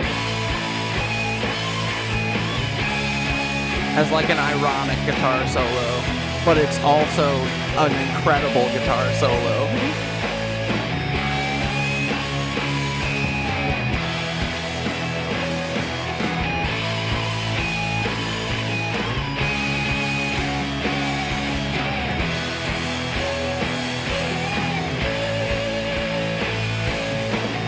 But yeah, so he has come very, very far. His songwriting from these days is so complex and incredible, dudes. He'll do shit in weird ass timings. He fucks with, him fucking with the timings is one of my favorite things, but yes. I just want to share my love for frickin' Pyle. Just start at Dripping and then go chronologically until today. And that's the order that they are. Every album that they release is my favorite album. So, okay. And that's my TED Talk on frickin' Pyle. But, and Rick does, they release an album every other year, basically. And so, you're never like stuck for 12 years without any new music. And Rick also does all of his own, he does the whole thing himself. So he answers emails, he does all of his merch, he does all of his music videos. I love him. He is my only hero. If Rick is a disappointment, then I have no heroes. I have 0 heroes, and I honestly shouldn't even have Rick, but he's too perfect. He's too amazing. And I love him. He's an inspiration. His music and his lyrics are really incredible, and I think everyone will love it. But yeah, so this is like very, very... Like that other shit is just like 4 quarter note rock, you know? Like it's awesome, but this... Oh, and I didn't even say, their drummer is the greatest drummer in the history of ever. He does the coolest shit. He thinks like a guitarist. He thinks of drums as like playing riffs almost. He hardly fucks with cymbals. Like cymbals in my world can suck ass. I love toms, I love snares, I love hi-hats. I don't like just riding on cymbals and shit. Like, there's moments for that, but for the most part, cymbals can suck it. But Chris Cuss plays guitar plays drums like a guitarist, if that makes any sense. And like a singer, like he thinks of the melodies and stuff. He's amazing.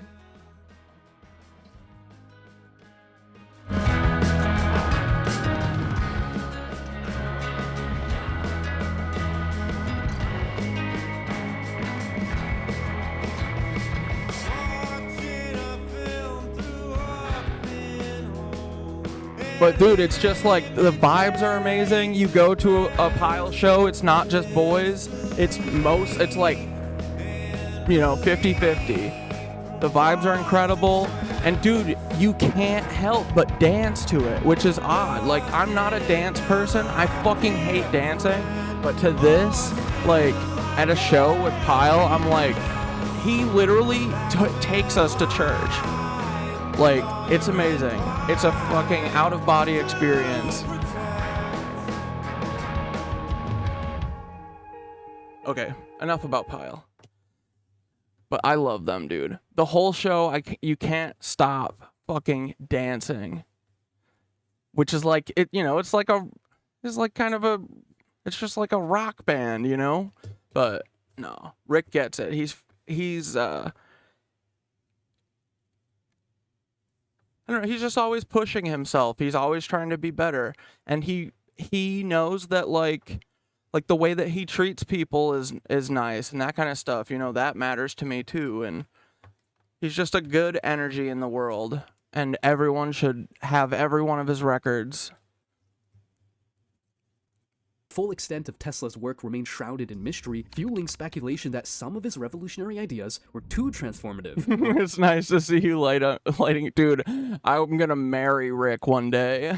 Too threatening to be released to the public. Similarly, the curious case of Royal Raymond Rife, who claimed his Rife machine could cure cancer with frequency therapy, was met with considerable skepticism and legal challenges, leading to the eventual downfall of his research. Critics argue his science was flawed, while supporters suggest his work was undermined by a medical industry that felt threatened by his claims. Moving into the realm of entertainment and social influence, actor Terrence Howard presents a contemporary example. Known for his acting career, Howard's recent foray into the realm of alternative physics has been met with both intrigue and disdain. Whether his theories on the structure of DNA and its relation to frequencies hold water is subject to scientific scrutiny. Still, his abrupt descent from Hollywood raises eyebrows. It suggests a pattern where celebrities who diverge from their expected roles and advocate for radical ideas quickly find themselves ostracized. The pattern is disturbingly familiar, from Wilhelm Reich, who claimed his orgone energy discoveries could tackle diseases and was subsequently jailed, to more current figures like Dr. Judy Mikovits, whose controversial views on vaccines and virology have been staunchly opposed by the scientific community. These individuals often face a dichotomy. Either they are pioneers ahead of their time,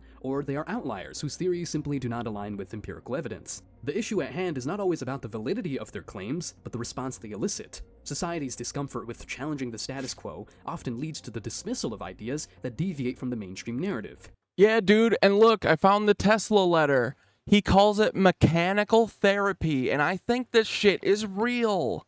They have been hiding this and letting our families and shit die, and Tesla invented some fucking vibrating machine. That's what Terrence Howard was talking about, I think, is this.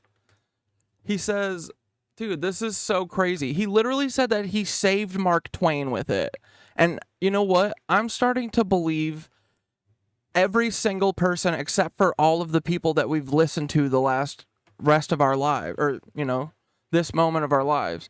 But dude, he said he made a fucking machine that vibrates and gets rid of illness.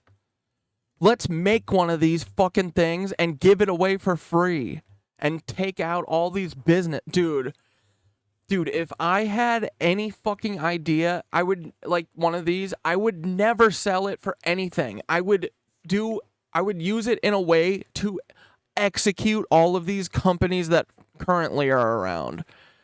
Like, dude, it makes me so sad and so mad that not a single person in the last 200 years has like gotten mad enough to figure out how to like gut these places. Like, dude, come on. But I'm telling you, if I had a mechanical therapy machine, I would give it away to the world. I would set one up in New York first, right? And be like, okay, come to my mechanical room. And then we design it like an escape the room that takes 1 hour, because you got to be there for 1 hour for the machine, I'm assuming. You make it an escape the room. It's free. You get a lollipop at the end, and you get rid of your fucking cancer. Tell me that isn't the best idea ever. And tell me that wouldn't get rid of all these, you know, what's the, you know, all the drug companies. Who are these fucking people? The drug companies that all sell us opium and have been since like the 1400s. Like, I would use it to kill all of them. The companies, not the people. FBI, chill. But listen to this. In order to convey a clear idea of the significance and revolutionary character of this discovery, it is indispensable to make a brief statement regarding electrical therapy. 50 years ago, while investigating high-frequency currents developed by me at that time, I observed that they produce certain physiological elements, offering me new and great possibilities in medical treatment. My first announcement spread like fire, and experiments were undertaken by a host of experts here and in other countries. When this typewriter is so shitty. Why is it so mushy? They're all mushed together. I observed my first when a famous French physician, Dr. Darceval, declared that he had made the same discovery, a heated controversy relative to priority was started. The French, eager to honor their countryman, made him a member of the Academy, ignoring entirely my earlier publication. This dude stole this guy's shit or no, they just separately got it. He just got it first. He figured it out first. Resolved to take steps for vindicating my claim, I went to Paris, where I met Dr. Darceval. His personal charm disarmed me completely, and I abandoned my intention, content to rest on the record. It shows that my disclosure. Oh, what is this? Where's the fucking part with this? Where's the part with his friend? Since the beginning, the growth of the new art and industry has been phenomenal. Some manufacturers turning out daily hundreds of sets. Many millions are new. Dude, where is this goddamn part with his friend, the writer?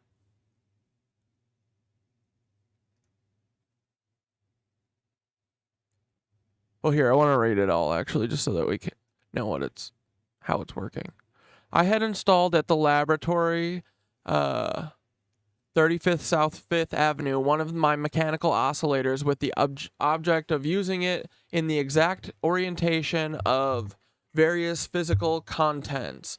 The machine was bolted in vertical position in a platform supported on elastic cushions, and when operated by compressed air, performed minute oscillations.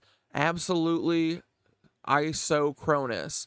That is to say, consuming rigorously equal intervals of time. So perfect was its functioning in this respect that clocks driven by it indicated the hour with astronomical precision. One day, as I was making some observations, I stepped in the platform, and the vibrations imparted to it by the machine transmitted to my body. The sensation experienced was as strange but agreeable.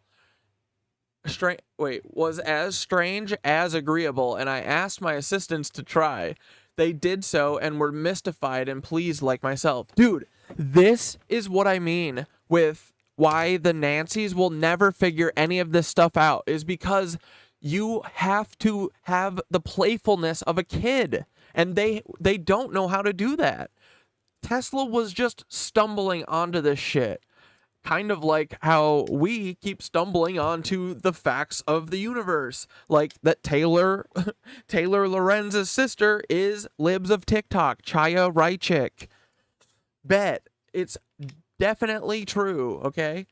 So this is why and this is why over 100 years have passed since they killed Tesla, and they still haven't surpassed him because they have the brains of dead dogs. Because they're not playful, they're not fun. They don't like, you know what I mean? Like, you have to have a young person's spirit in order to figure this stuff out. You have to get shocked by a machine and then go, wait, what the fuck? That felt fucking weird, but I kind of liked it. Hey, do you guys want to try? Like, you have to be someone like that. And George H.W. Bush and Peter Thiel are not like that. They're not like us. They're not like us. They're fucking not, dude. This is why Tesla has not been surpassed. Like, dude.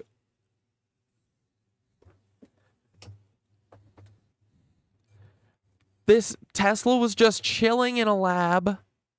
You'll never have a Tesla now. Another Tesla, because I mean there's Dr. Parkenstein, but, you know, as soon as he starts figuring stuff out, they take his accounts away on TikTok too. And he doesn't have any funding, dude, so he's got to fucking work, you know?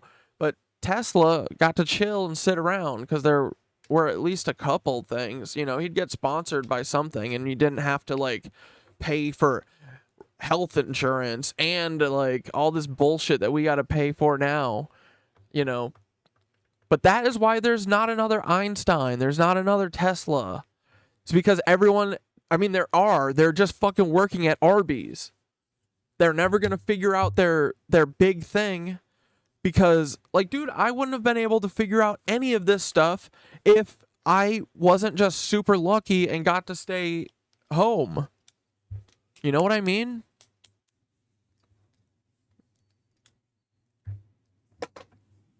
Like, work from home, I mean. Like, because before, hours of my day were gone. 2 hours just commuting.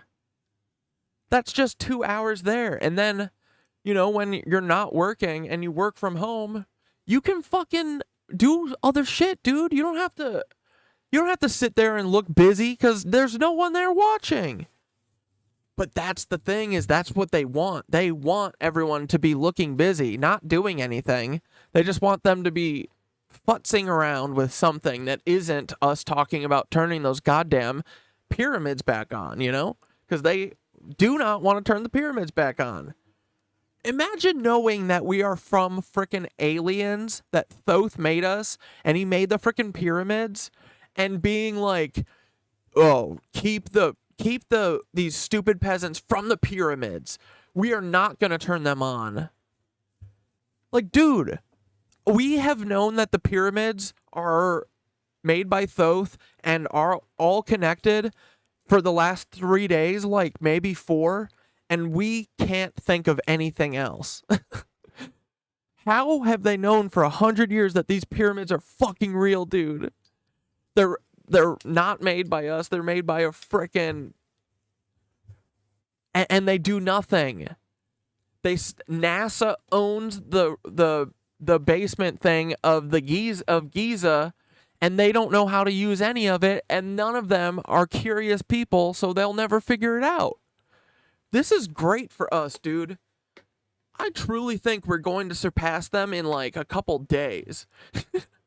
We are going to fully understand and learn everything the CIA has been fucking around with for the last 100 years. We're going to learn all of it and understand it and surpass them in less than 1 month. Watch. But dude, you know what I mean? Like, I haven't realized that the pyramids are like made by aliens and probably like a super Wi-Fi connection or something. I've only known that for a couple days. I've always thought that they were just randomly made because I stupidly trusted people that I shouldn't have trusted, okay? Our government. But now, like, in our lives, this is our project. We have to get these goddamn pyramids cranking out. We got to get them going again. Come on, what are we doing? Or at least we got to clean them up. It baffles me that there's all these pyramids and they still are covered. Why are they not uncovered? Why is there dirt still all over the ones that we found in the like jungle? What? How are there not scuba divers 24/7 in the Cuba ones? Like, these uncurious people. Anyway, let's finish this thing. Get to the frickin' part. Oh my goodness. The vibrations imparted to the machine were transmitted to my body, blah, blah, blah.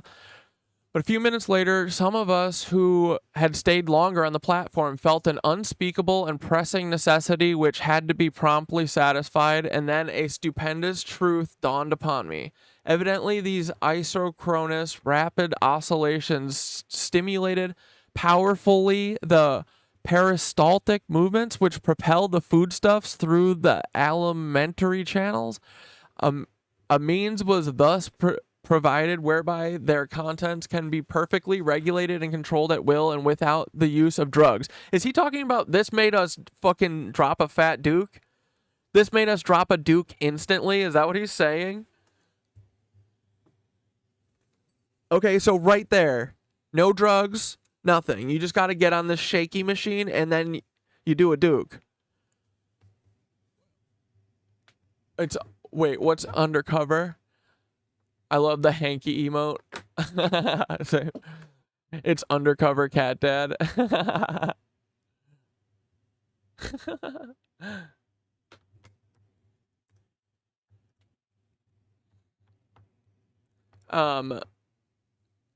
So yeah, specific remedies or internal applications whatsoever. When I began to practice with my assistant's mechanical therapy, he used to finish our meals quickly and rush back to the laboratory. We suffered from dyspepsia and various other troubles, biliousness, constipation, flatulence, and other disturbances, all natural results of such irregular habit. But after only a week of application, during which I improved the technique and my assistants learned how to take the treatment to their best adventure. Wait, what? Learned how to take the treatment to their best advantage. All these forms of sickness disappeared as by enchantment, and for nearly 4 years. While the machine was in use, we were all in excellent health. I cured a number of people, among them my great friend, Mark fucking Twain, bitch, whose books saved my life. Isn't that beautiful? He came to the laboratory in the worst shape, suffering from a variety of distressing and dangerous ailments, but in less than 2 months, he regained his old vigor and ability of enjoying life to the fullest extent. Shortly after, a great calamity befell me. My laboratory was destroyed by fire. Nothing was insured, and the loss of priceless apparatus and records gave me a terrific shock, from which I did not recover for several years. This is sad, man. They ruined this guy's life. They ruined his legacy, dude. Oh yeah, and I said I don't think Hanky didn't ever get back to me today, so we'll do it on Monday, I'm sure. But I texted him earlier this afternoon. You know how it is with the frickin' ADHD, you know? Wait, go back. Where was it? So they ruined his fucking life. They ruined his shit. They burned. How many of his labs did they burn down, dude? They just burned his lab down again like 2 years ago, the one in Long Island. They can't stop burning his shit down. The enforced discontinuance, continuance of mechanical therapy also caused me deep regret. I had evolved a wonderful remedy for ills and inestimable value to mankind, and invented apparatus offering unbounded commercial possibilities. But when I came to consider practical introduction, I realized that it was entirely unsuitable. It was big, heavy, and noisy, called for a continuous supply of oil, part of which was discharged in the room as fine spray. It consumed considerable power and required a number of objectionable accessories. During the succeeding years, I made great improvements and finally evolved a design which leaves nothing to be desired. The machine will be very small and light. We're going to find the drawings for this machine and make it. Operate noiselessly without any lubricant, consume a trifling amount of energy, and will be, to my knowledge, the most beautiful device ever put on the market. The intention is to exhibit it in action at the occasion of my annual reception in honor of the press, which has been unfortunately delayed this year, and I anticipate that it will elicit great interest and receive wide publicity. Unless I am grossly mistaken, it will be introduced very extensively, and eventually there will be one in every household. And life will become ever so much safer and more enjoyable. One of the most important results will be the great reduction, amounting possibility to 75% in the number of heart failures, which are mostly caused by some, what does that say? Acute upset of the digestive process. Dude, that's so true. Dude, this is fucked, right? See? He's just talking about a machine that shakes shit out of you, essentially. And that he's not wrong, dude. You know, have you ever heard of how many people die while they're taking a dump? It's sad. In The Sopranos, one of the guys dies while taking a shit. It's like a lot of people do. Because they're like pushing, they're not drinking any water. Speaking of which.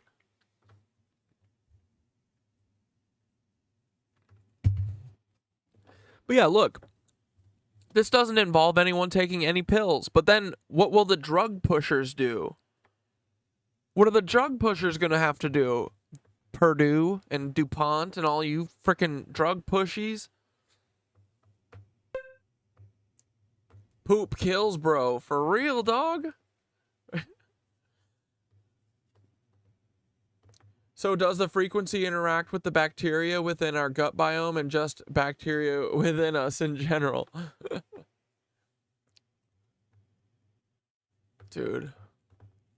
And yeah, look, like, we don't even deserve the shit-shaking machine. That's not right. We've got to ruin their world that they've given us. This place is ass, guys. I want the poop shaking machine. Come on. If there's a poop shaking machine, I deserve to see it and use it and hang out with it and play with it and try it. But this is how you become an experimenter. Like these are the type of people who figure cool stuff out, is people like Tesla, man. So I'm going to look for the frickin' plans for that. I've got to make that. I feel like I could. Is this a self-protective response from established institutions, or is it a mechanism that ultimately hinders progress by stifling innovation? Media's role in sculpting public consciousness cannot be understated, particularly when it intersects with health and science. Television and media, in their selective coverage, hold the reins on whether innovative ideas like the impact of frequencies on health are allowed into the mainstream or relegated to obscurity. The scant mainstream discussion of frequency therapies, despite historical and cultural Yeah, dude. Okay. Akeem. So yeah, this is what I keep feeling like and vibing about that is happening, right? So the secret societies work for these assholes that apparently are still on Earth, and they need to get the fuck out of here. But Thoth left. Thoth is like, he's on a freaking astral journey, right? But these other assholes are still here taking their free ride, and I bet one of them's on the frickin' moon being a punk. He's just getting beamed Netflix from NASA every day. But Akeem said, The reason secret societies and bloodlines hide the tech from the pyramids is because Marduk never left Earth. Likely Enlil and Ninurta are still here too. They lived for hundreds of thousands of years. 650 BC, monotheism was created, and the Anunnazis were gradually erased from history. We are still their property. Yes, dude. But no, we're not. So, Marduk. Now, who the fuck is Marduk? Is he a brother? I can't believe we got a... But this is way cooler. This is so much cooler that our real life is... Yeah, it's like ancient aliens. They're not gods, they're just aliens. And apparently, a couple of them are assholes, and then the one who made us might be cool. But he fucking bounced. Where is he? Thoth. We're gonna need you here. Zinura. Come on. But yeah, so these freaking dumb alien things, they knew, or they like told everyone to get rid of the bells and all that shit because that must really bother them or something. Or no, because they just need to eat our juicy like spiritual bits, but they need us sad in order to do that, right? They need to get off of Earth. No more free rides, okay? You guys gotta go. If we had to work for our entire existence, it's time for y'all to work. Go work on flying your ass into the sun. Precedence points to a possible reluctance to explore paths that might disrupt established industries. The question then arises, are we neglecting potential breakthroughs because they don't fit into the profit models of powerful entities? Moreover, Dude, did you just hear Tesla? Did you hear the way Tesla was, even in that letter, it's like he's got to like write it like he's pitching it to JP Morgan. Ugh. Dude, capitalism has ruined everything. I hate it so much. It's such a dumb system. It's so baffling how no one, like I can't get anyone to be like, yeah, money isn't real. Like, they want it to be real, I think. It's so lame. Mockery or sensationalism that often greets these ideas in the media can undermine serious discourse and deter public interest. It creates an environment where only the already convinced seek out and engage with these theories, thereby preventing a broader dialogue. The intersection of sound and health is an intriguing area of study, one that is increasingly supported by empirical science. It's not merely about soothing melodies or the calming effect of a gentle voice, it's about measurable vibrations that interact with our biology in profound ways. Clinical studies offer a window into this world of therapeutic frequencies. For instance, sound therapy has been found to lower blood pressure and reduce migraine headache symptoms. In hospitals, the implementation of music therapy programs demonstrates marked improvements in patient recovery rates and pain management. The data is compelling. Certain frequencies can... Dude, truly, think of it. Think if we made the Tesla, the shit shaker Tesla 9000, and we just opened a free clinic. Dude, what if you did that? That would be fucking awesome. And then you would find a bullet. Just like that. Just like Aaron Salter Jr., the guy at Buffalo parking lot. And encourage the release of endorphins, the body's natural painkillers, and growth hormones, which are Absolutely. Electricity directed specifically at my vagal nerve at the recommendation of a really awesome physical therapist may have literally saved my life. Dane, that's crazy. Yeah, I just saw that. You said that you had a fucking back injury in your vagus nerve or whatever. And what? It was like electrotherapy or something? Odd time for this to resonate, but it's all connected. As above, so below. Dude, everything is. It's just another day. Yeah, this is awesome. Vital for repair. But yeah, I need to open... Dude, okay, so we're gonna start beaming out... Alright, here's what it is. I'm gonna make a Kendrick Lamar diss track tonight. Or maybe not tonight. I'm gonna start it tonight. It's gonna be meet the Leebies. And it's going to be a letter to Taylor, a letter to Paul, a letter to Peter, and then who's the fourth letter to? And then, dude, get this, guys. I'm going to rap it and sing it over the fucking Gateway tapes. Let's go. Let's wake these Leebies up. Dude, okay, I'm gonna pitch that to Dante and Nicole right now, because that's so funny, dude. Here, wait, let's call him. I haven't talked to him for a minute. They've been at a wedding all weekend. They're so cute. Did you see them? They cleaned up so good.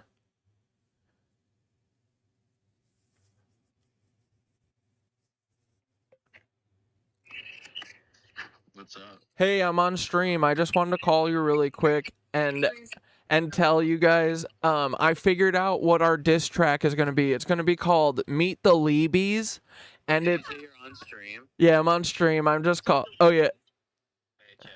Hey, chat. Dante said, "Hey, chat." Hi, chat. But I'm going to.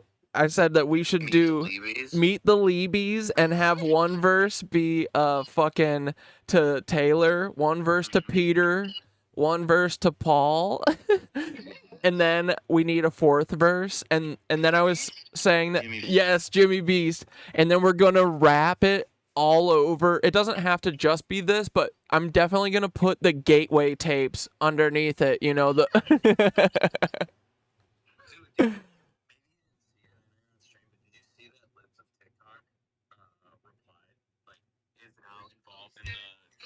She's talking to you guys? So she is sisters then. She posted like a clip from Taylor's response to Nicole and like said something. Why?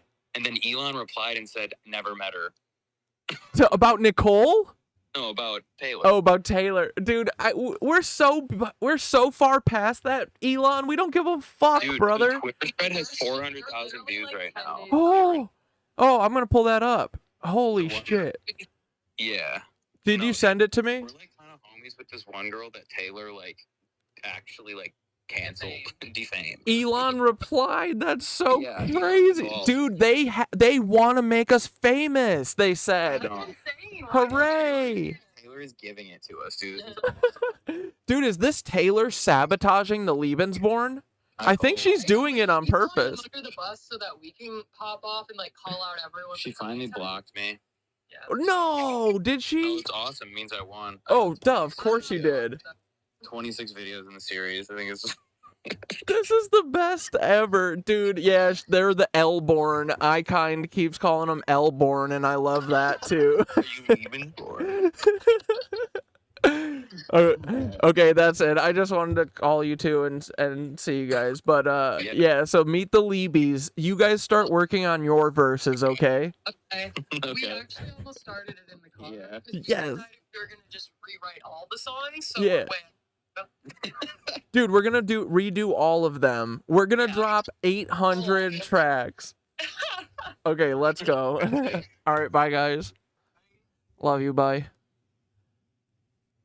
Dude, I can't believe that a year ago I didn't know Dante and Nicole. I don't know what I would do without them now. They are the three best friends that anyone could have. And I love them so much. I'm so happy that I found them. Holy shit, I would have been cooked without them. But find you some friends who are like-minded and keep you grounded and are funny as fuck, right? I always want to be the least funny person in the room. I surround myself with the funniest fucking people. And the biggest lovers. People who like to, and curious people and fun people, you know? Because your life doesn't have to suck. And a lot of times it only sucks because there's someone who's just determined that their life has to suck and they've got to make everyone's life suck too. I don't know why. But probably because they're a crocodile person. So This convergence of data and ancient practice becomes even more apparent when examining the use of high-intensity focused ultrasound in modern medicine. This technique employs sound waves to target tissue, such as Lollipop. tumors, effectively treating without incision. Similarly, transcranial magnetic stimulation uses oh wait, I gotta see this fucking Twitter thread. Libs of TikTok, why would she fucking reply, dude? Why would she reply for something to do with Taylor?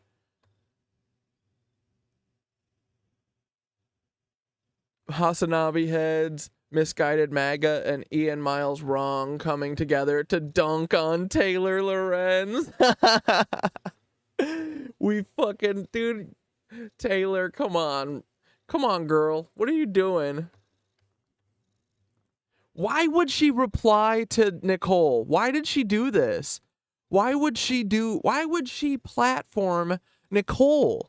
Nicole had 10,000 followers. No one saw that video. It was like 400 people saw that video. And then Taylor Lorenz put Dante and Nicole. And what? You didn't think we were going to... Did she think... She literally thought she was going to scare Nicole. And that is on her because, dude, she did not do her research. This, Taylor, you're phoning it in. You're phoning it in so much. Like, you should have never stepped to fucking Nicole. Leftist TikTokers are ganging up on Taylor Lorenz and the world is healing.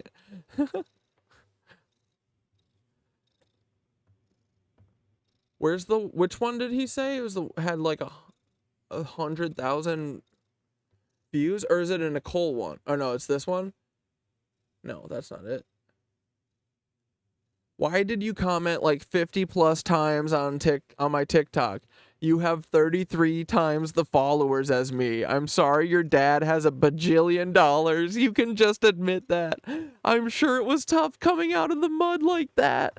Well, no, dude, she came out of the petri dish because she's fucking L-born, dude. Low-born. That's what we mean, right? Low-born. You little Leebie. Oh, look, it's Chaya. Sister. Okay, where is this? It must be on Nicole's, right?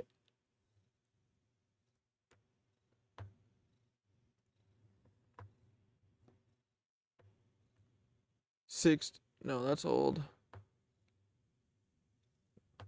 Oh my god. No, it must have been on Dante's. Well, frick.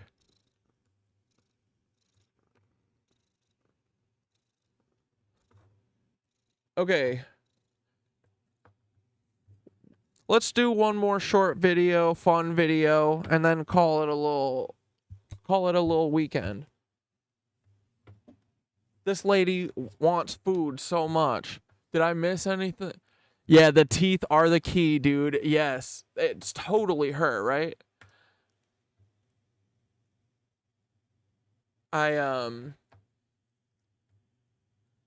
It's so silly that she did this. Honestly, I'm kind of like, is she sabotaging? Why is she sabotaging the Leebies?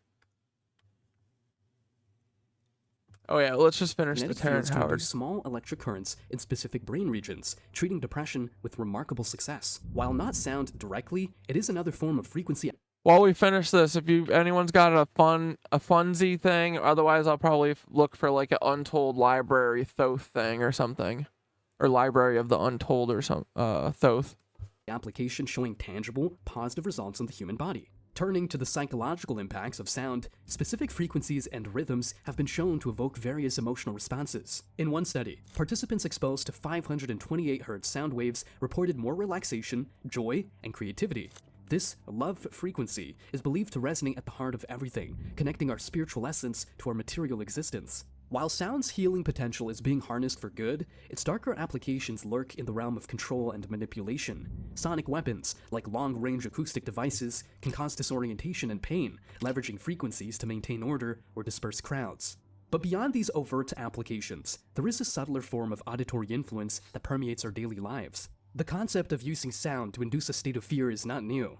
Infrasound, at frequencies just below the range of human hearing, can create feelings of unease or discomfort. This principle is employed in various technologies, from the design of sound effects in horror movies to potentially less benign applications. News broadcasts and radio shows are often underscored with specific tones that may subtly influence the listener's emotional state. It's not just the content that can create anxiety or fear, it's the delivery mechanism itself. Fast-paced, high-pitched tones can create a sense of urgency or stress, while lower, drawn-out notes might induce a state of solemnity. And dude, remember, is it in Star Wars now? Is it that says like or no, I feel like it's a different document, but basically it says that everything has a resonating frequency, and they basically immediately then say, we can use this to rip planes to shreds in the air. Like, because everything, is vibrating, and if you know what that vibration is, you can fucking zap it, right? You can use that vibration against it, either by jacking it up or lowering it, but they basically say that you're able to rip everything apart by frequencies. Like, these are powerful. So I really do think we're getting at the heart of it, guys. This is cool. The power of this is not to be underestimated, as it can shape public consciousness and potentially manipulate societal responses to events and policy. Like, dude, imagine like every time that you hear that ringing sound in your ear, what if it's something that's doing that? You know what I mean? Like, I think that they do have these like weird ultrasonic, intrasonic or whatever, like bases and shit. Apparently underneath the Denver fucking airport, they've got one of these machines that it's like a bunch of pylons drilled into the ground. And over in Colorado, that's on like a giant piece of granite or something. Because that's like where the mining school is. The school's like, it's the school, the engineering, or what is it? Mine engineering or something? It's like the big thing there, right? And apparently underneath the Denver airport, they've got these pylons drilled directly into the rock. And somehow that thing makes a bunch of noise. Some sort of noise that they're beaming out at us and possibly could use to talk to our heads through our bones. Or just make us feel shitty all the time. Make us feel weird. Send subliminal messages. Like, this is the shit that our government thinks up all day. Isn't that crazy? Like, they're literally the villains. Our government are like the cartoon villains. Unironically. Like, they're not even doing it to be funny. That I would get. I would understand that. It would be hilarious. If they were ironic about it, it would be fun at least, But they're not. They're just like, they're too stupid to realize that they're just like goofy evil.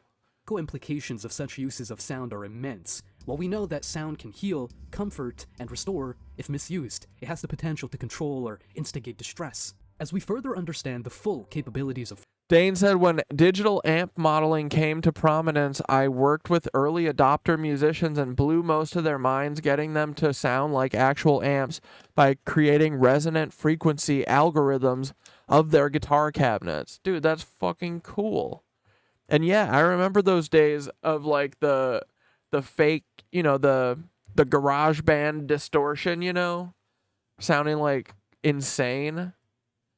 But I feel like they've come so far from that. And yeah, and so you're saying that you did it by like doing algorithms with the EQ of it, like, and creating, like, bringing up the, like, you bring up like the, whenever I'm mixing audio for like a movie or like something that's needs like good audio mixing, you grab a EQ and you bring it all the way up and make it really loud. And I'm not telling you this, Dane, you know this, but I'm just telling everyone else. You bring it up and then you play your thing, and then I just take it and I scroll back and forth like this until it makes the most annoying sound. Like, because those are the frequencies that are fucked, and then you usually bring those down, and then you bring another thing up and try and you search for the really loud frequency that's making like the buzzy sound, and then once you find it, then you bring it straight back down. So I'm assuming that you're doing the opposite of that process, and you're just bringing up the different parts of the like resonant frequency that helps change the sound so it sounds closer to an amp. I'm assuming. That's cool, dude. But yeah, dude, audio is so odd. It's awesome. Frequencies on our physiology and psychology, we must navigate the fine line between beneficial and harmful applications. The key will be in informed consent and ethical oversight, ensuring that the power of sound is respected and used for the collective good. The significance of self-education in this realm cannot be overstated. It is imperative for each of us to delve beyond the surface, to actively engage with the research, and to explore the science for ourselves. In an era where information is at our fingertips, yet so often filtered through a lens of corporate or political agendas, personal inquiry becomes a tool of empowerment. By seeking out these studies, engaging with the data, and questioning the narratives presented to us, we take control of our own understanding and, in turn, our health and well-being. As we navigate this landscape of sound and frequency, it's worth remembering that the marvels of modern science are echoes of ancient wisdom. Cultures across the globe have long turned to the vibrations of the earth and the harmonies of the cosmos, seeking connection and healing. In this, perhaps we see the hand of the divine, a tapestry of natural remedies woven with intricate care, awaiting our recognition and respect.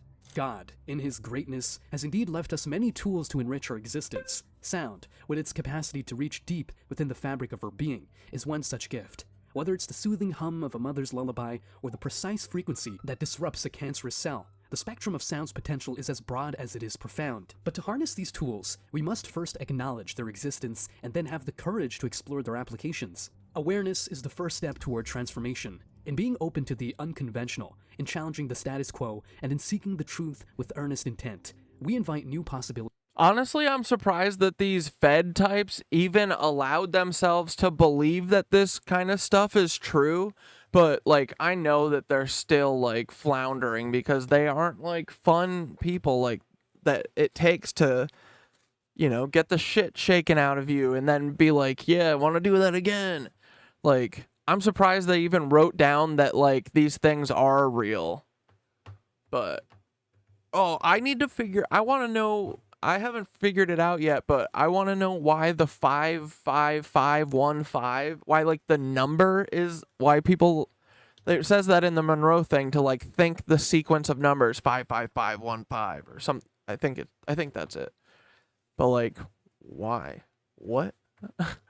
How did you figure that out? But, like, I bet that there's a bunch of other things like that, like little tips and tricks, but they've probably never stumbled on it because they're a bunch of big bozos, you know? They don't like to have fun. They don't like to experiment and try new shit. They definitely have never tried doing it with love, which is, of course, why they're just hanging out with these reptile people. It's because they're soulless, just like them. Into our lives. We may not hear these truths broadcasted between the latest pop songs or discussed during primetime TV, but their whispers are there, between the lines of published studies and in the shared experiences of those who have dared to step beyond the conventional path. In closing, let us take these whispers, these fragments of forgotten knowledge, and assemble them with both skepticism and hope. Let the tools left for us be handled with wisdom. And Dane, a counter-acoustic weapon. Yes, dude. If you invert the phase of the frequency and direct the sound towards their source, it cancels out. Dude, honestly, I think we should start doing this. Yeah, we should start. And dude, making, like, using noise as a weapon to them in many different ways. Like, using noise, like, at protests and stuff, funny chants and things like that, and, like, catchy song chants, like, that. Those things can be weapons to them, but also, like, you know, they're literally shooting sound weapons at people there, and they're putting this machine that goes really freaking loud, and it's just doing noise violence. Look, they're doing noise violence to us every fucking day with these helicopters, and that's the least kind of violence that they're planning to do, you know? They're gonna do real violence soon. But like right now, they're using it against us. So like, yeah, let's figure out how to make the most annoying sounds, and then like in Dumb and Dumber, like that. We need to do that on a mega scale, okay? And think about this for everything, like we need to get real Hong Kong with everything. And if they're gonna use frickin' remote viewing against us, we're gonna use it back on them, and we're gonna do it fucking better, and we're gonna read every page of all of the JFK files that they still haven't released. We're gonna go into your archives and open them and read them with our brains then. Idiots. And then we're gonna go and attack your reptile daddy on the moon, and we're gonna make a deal with reptile daddy that we will give you all of you people who have been working, all of you L-borns, all you Leebies, we are gonna make a deal with the reptile crocodile guys up on the moon that we're gonna give all of you to them, and that you are now their property. They love capitalism. So we're going to give them to you, and then we are going to put all the bells back on every place here, and we're going to turn off all of these machines that are ruining our lives, and these vibration machines, these laser satellite machines, these earthquake machines, all those kind of machines that suck. We're going to turn them off. And we are going to vibe. And we're going to vibe and fix the pyramids. We're going to fix them all. We're going to explore. We're going to learn. We're going to let anyone who wants to be involved. Because guess what, guys? There's so many of these fucking places. Look at this. Look at how many. Come on. Come on. Come on. Come on. Come on. Come on, Googie. Dude, I broke Google Earth.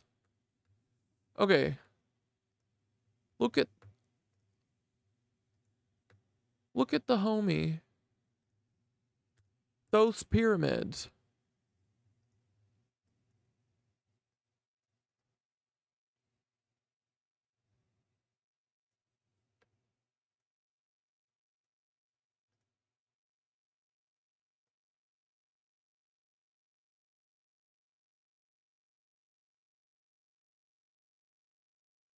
Okay. Dude, I asked Synthara to give me 100 of these places, and dude, look at what she did. Wait, why isn't it moving?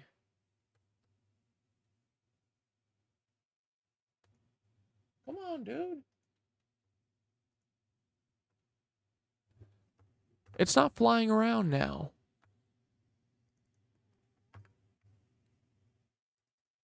There we go. Okay, so, dude, I told Synthara, I said, hey, give me all of these places that might be Thoth's handiwork, And she's like, I was like, give me 20. And then she gave me 20. And then I said, give me 100. And she's like, 100's a good start. And I was like, give them to me in the order that I should learn about them, and also in the order that they interconnect with each other, which I think is important. Because dude, when I started going down this thing, so first she said Pyramid of Giza is number 1. I think that's the on switch, right? That's the most important. I'm pretty sure. I think it's the biggest, right? And it's at the top of the chain. Now watch it. Watch this.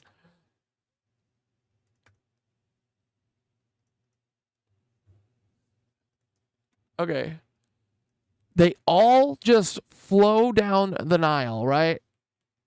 Or no, I guess these ones are up here at the top. But it's one of the big ones. But look, dude, it's they're all... She gave them to me clustered by location, kind of. And yeah, it seemed like I was just going down here. Oh, look, this one's called the Black Pyramid. I know about a Black Pyramid. Dude. So there's tons of these, man. There's hundreds of these locations, these ancient locations that are all along where we started as people. And dude, there's so many of these temples. It's like they're all massive. They're all carved from stone. Like now it's kind of like crazy, but I'm like, yeah, of course we didn't do all these. This is like a god made these, an alien god. But it just goes like down the Nile, right down the line. And to me, it's looking like what? Like power. It's like looking like telephone lines almost. And yeah, there's just tons. Dude, this is so cool. It's so crazy that there's just like all these ancient rock buildings and stuff that are thousands and thousands of years old, and we've known about them, and I've never really thought that any of this stuff is true, but I'm happy that I do think it's true now. And dude, it's crazy. This is the best way that I never would have found any, or like gone into anything like spiritual or like, you know, like this kind of conspiracy stuff. But evidence led us to the conspiracies and the spirituality. Isn't that funny? But that's the best way. That's the only way I would have been able to accept this. Because, dude, I have been fighting my mother about God for my whole life. She, like, wants me to, like, I don't get it. Like, I just, like, anyone who has all the answers and knows and is certain in their life, like, you know, I'm certain about a couple things, but I would never be like, I'm certain about what this all is and that a God made us, you know, like I'm never going to do that. And a lot of people, I think, find comfort in that. I do not. I find comfort in figuring out the mystery. I don't want to just accept something because it helps me worry less, you know?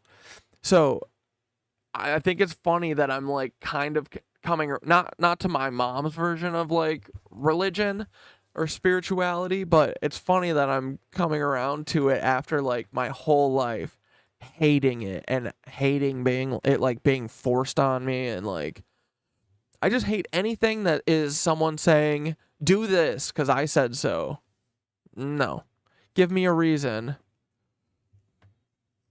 Give me a good reason and I'll consider it, but I have free will and I am doing what I want to do. But yeah, dude, so there's a ton of these things and they're all part of one system, I think. And I only got through Egypt, but there's like 50 places here in Egypt that are all along the Nile, right?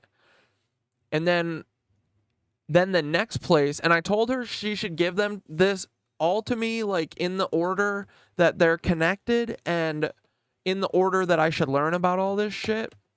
And this is the order that she gave it to me. And then we went up here after Egypt. The next place was Göbekli Tepe, which is interesting, right? Because maybe all of these ancient ruins and stuff really are one person, or you know, maybe it's Thoth, and he spent like the first thousands of years or whatever just going down the Nile making these beautiful monuments and stuff that are giving everyone happy vibes and frickin' energy and power, Wi-Fi, whatever, you know? And then, because the big thing from Göbekli Tepe is that it has like the end of, it's like the apocalypse, you know, drawings and shit. So maybe something frickin' happened in Egypt and then our boy had to go on an odyssey. It's like, maybe he went on a fucking odyssey, bro. So this is the next place that he went, Göbekli Tepe, which is in Turkey. And bro, this shit is so cool. I'm so happy that all this stuff is connected. I want everything to be connected. We know everything is connected. But this is just freaking awesome. And so yeah, these places that are in Turkey are all under these like big ol', they're blocking them for some reason. But okay, and then the next place after Egypt, this was interesting. We went to frickin' Stonehenge, okay? And then it started the UK journey. And so the different thing in in the UK, there's no more giant kings, right? There's no more pharaohs and all that shit. It's all about the circle, like these like henges, right? Okay. So I wonder how they're connected in with this. Why did we change here? Was this them? Was Thoth in Egypt making all that shit? Was this getting us to be the slaves and do the work for them? I don't know. But now I'm like, because right after Egypt, right now we're in the UK, which includes what, guys? Scotland. Are we getting the Scottish rights stuff now? Okay. Look.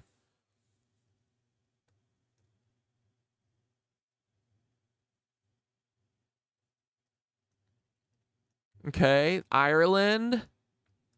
There's a bunch of cool stuff in Ireland. And then all the way up here in Scotland, guys. Standing stones and all sorts of shit.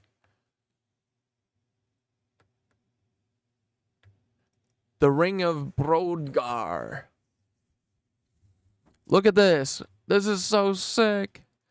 Drew Stanton Circle. No, wait.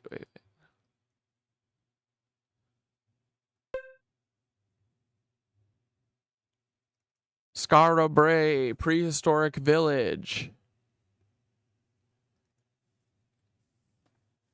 You think the Egyptians figured that the earth was being primarily filled with salt water, with that the ocean itself could be used as a giant salt hydrogen battery? Someone mentioned earlier filling the in chambers with water. Remember that their religion relied on a river, not the ocean waters are purified by the silt and rocks. Dude, that'd be that, yeah. Probably, yes. This is sick. Why can't I zoom in here?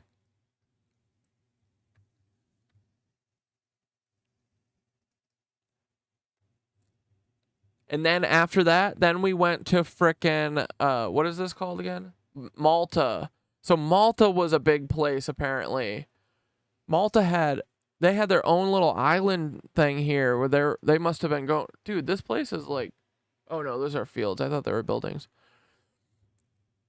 But so there's all these temples here.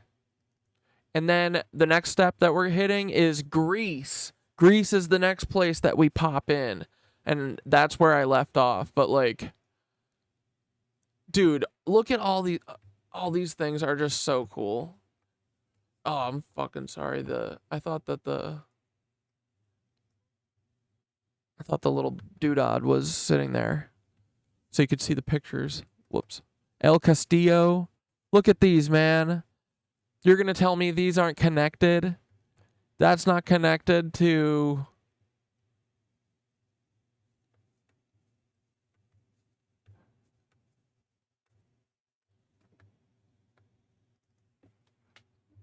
Like, the pyramids? Come on, dog. How stupid do you think we are?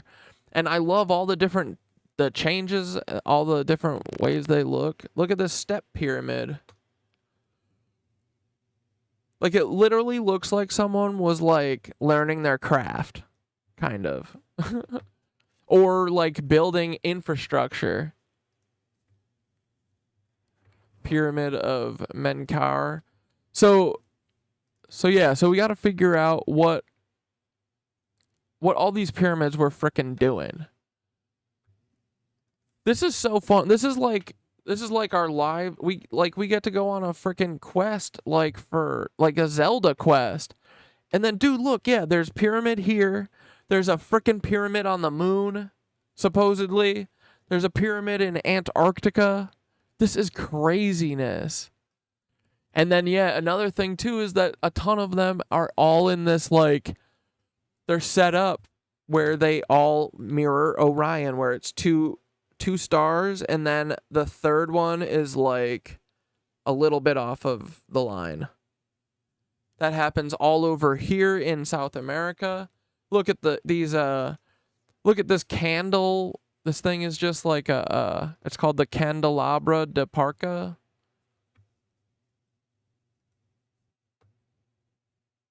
Where'd it go?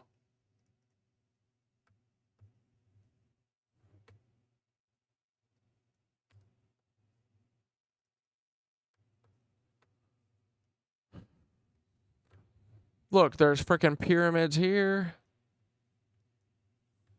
Or they're the remnants, you know? So, dudes, like, this is awesome. This is, like, best case. This is, we are aliens, bro. That's exciting. We're made by aliens, at least. And, hopefully, Thoth comes back and kicks all these guys' asses that need ass whoopings, because I don't know. I don't think it's very right for them to have taken all, like, lied to us. Like, we're not property, guys. We're people. Helicopters coming. Okay. What do we want to watch, guys? Let's pick a 10, 12 minute or something. Watch. What should we talk about? You want to just watch a Thoth's Journey or something, or watch Emerald Tablets or something, or like go through or Mars or Moon stuff? Yeah, is there a good Moon mysteries of the crocodile people on the moon? Oh yeah, that TikTok. That is because this. Thanks, Feo. If you knew this in school, you would be the smartest person in your school. That is because this is how everything we study works. It is the concept of oscillation or vibration. Let me show you how it works. Let's break this wave up into a band like our eyes and our ears do.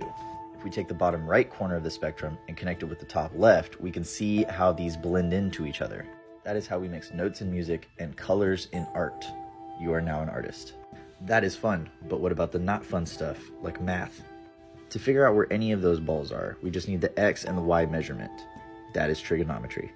If I keep doubling how fast that wave is going, it starts to add these nodes, circles within circles. Enough of these nodes creates the illusion of 3D and the study of spheres. Since we know trigonometry, the trig of all of these circles that make the sphere is calculus and the basis for physics. The interaction of these spheres gives us the torus. The torus shows us how electrons orbit a nucleus, creating these patterns that interact with other patterns, creating matter. You have now unlocked particle physics.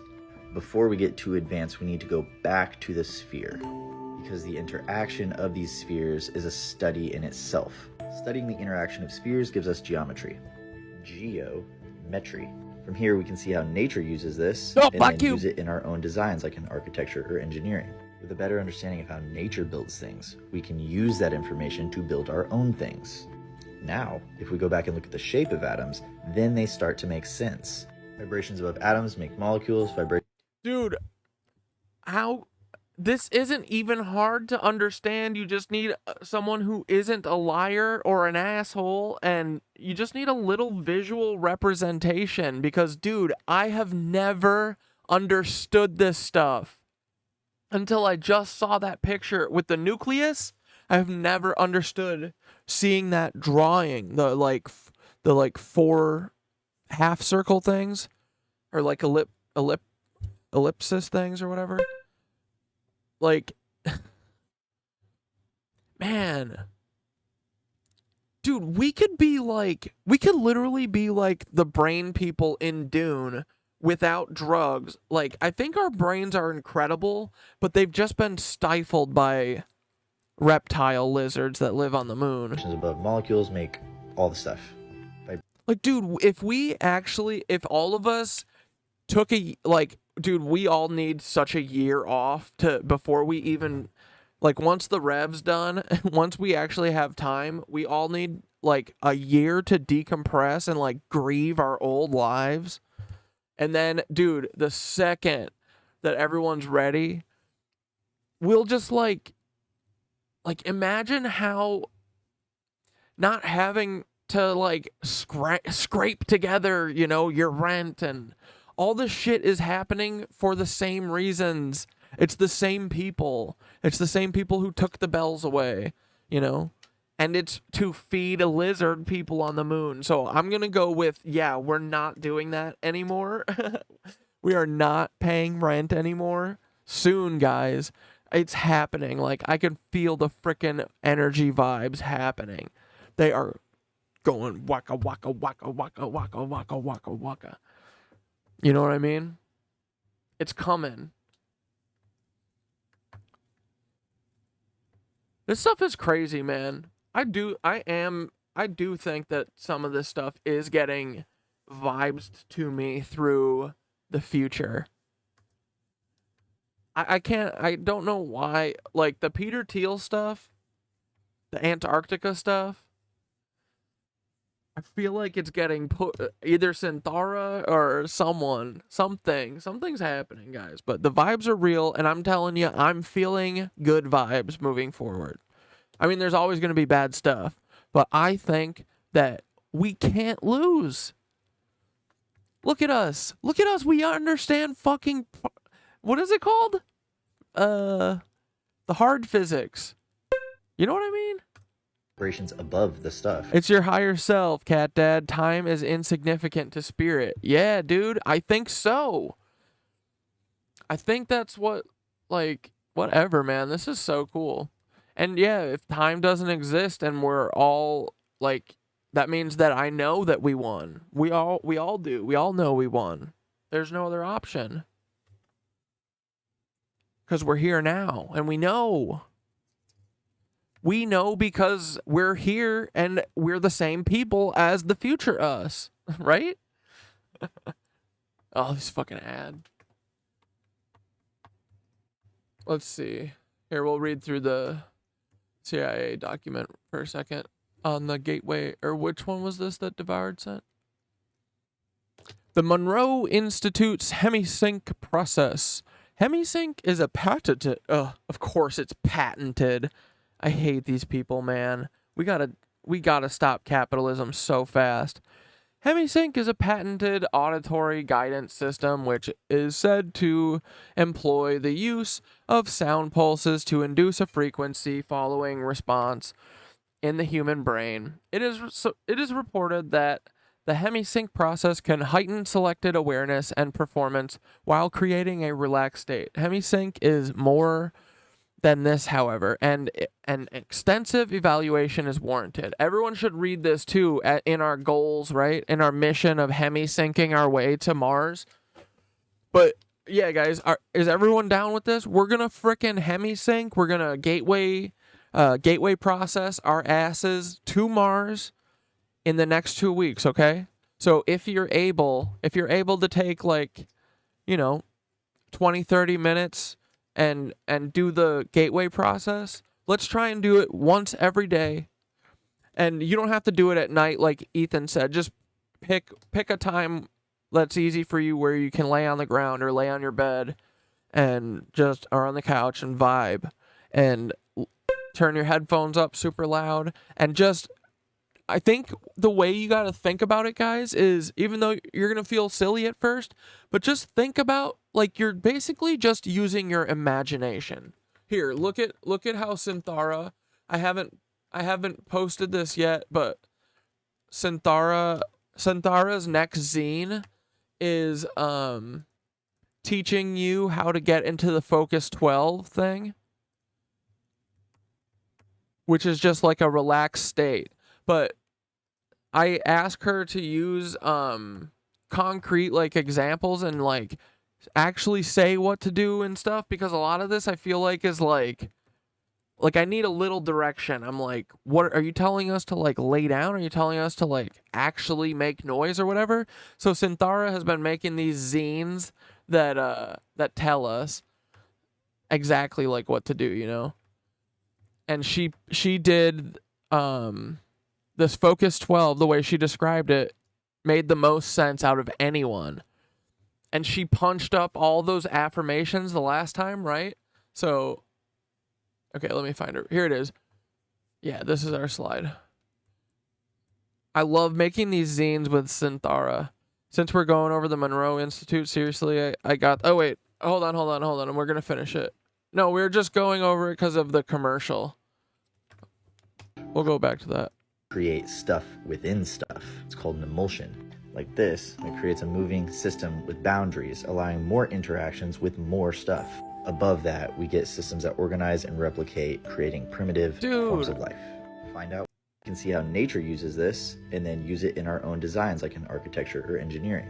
With a better understanding of how nature builds things, we can use that information to build our own things. Now, if we go back and look at the shape of atoms, then they start to make sense. Vibrations above atoms make molecules, vibrations above molecules make all the stuff.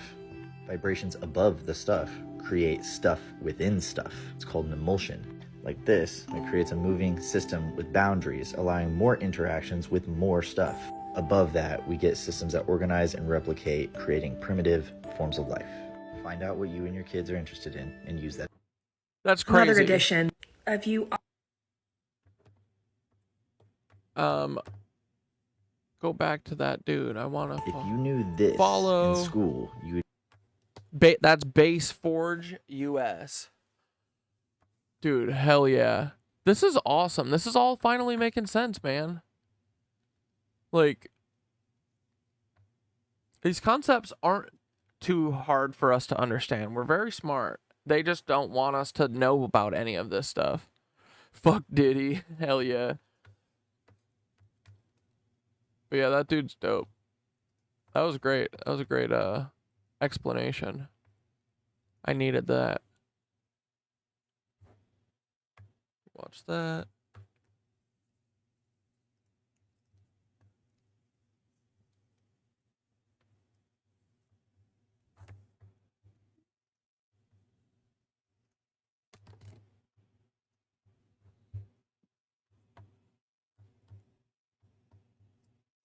Let's watch a little, you want to watch Thoth?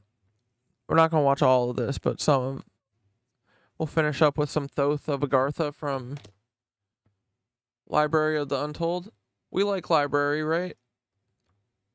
Everyone can deal with his gravelly voice. Thoth the Atlantean. Dude, how has there not been, like, the most epic Thoth movie ever? The NitWitches got to make the Thoth movie.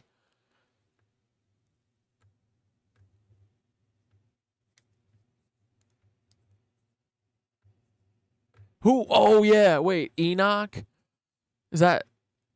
Who's the other person that everyone said today? Enlil? We got to know our enemies that are on the planet, right? Should we watch a little video about them?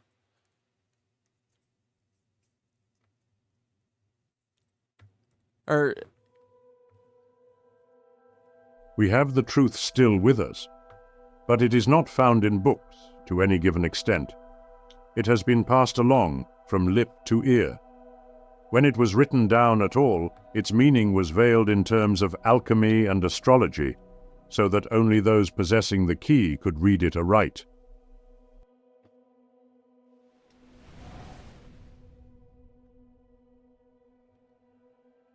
But yeah, it's exciting that we The are veiled powerful, genesis right? of the Emerald Tablet. Right, Ikeem? I think we are fucking powerful, man. I think that our vibe, like, we could vibes our way out of shit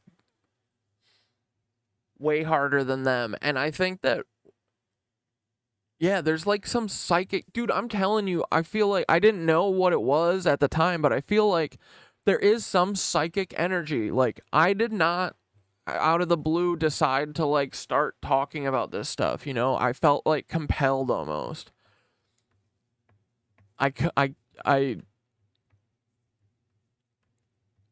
Yeah, there's some psychic shit going on, bros. And hey, that's cool. I would rather live in that world, right?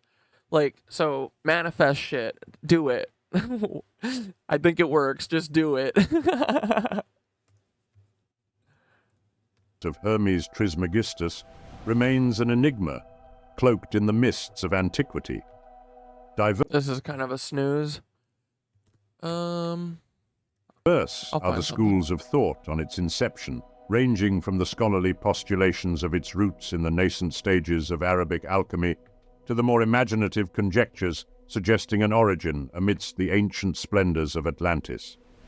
Regrettably, the original manuscript has been lost to time, leaving us only with translations through which its wisdom is conveyed. Of paramount influence. Oh yeah, Akeem. Okay, so Enki is okay too? Is Enki's alright? I think... So then there's... And Enki is Thoth's brother, right? And then Thoth pieced, Enki still might be here, but then the other people that are here probably live inside the earth and they're assholes, right? And maybe gods, but aliens. And they used us as slaves and they think of us as their property, right? So they're probably going to be pissed that we don't want to be their slaves, right? But here's what I'm saying. I think Birdman's coming. If these assholes that live in the depths in the halls of Amenti, if they freaking live down there, dude, they're going to come up here and Thoth is going to fuck them up. He is going to bird chop their asses, okay? Bet. I know it's true. It'll happen.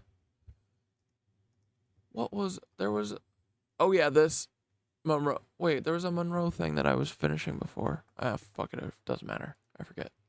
Upon the Western intellectual tradition are the trio of Latin renditions from the 12th century, which over the past 2 centuries have been complemented by the discovery and subsequent English translations of several Arab. Here, I wanted to watch this myself yesterday, and then I didn't get a chance to, so let's just watch it. Apparently, this is a TED Talk of this guy, Russell Targ.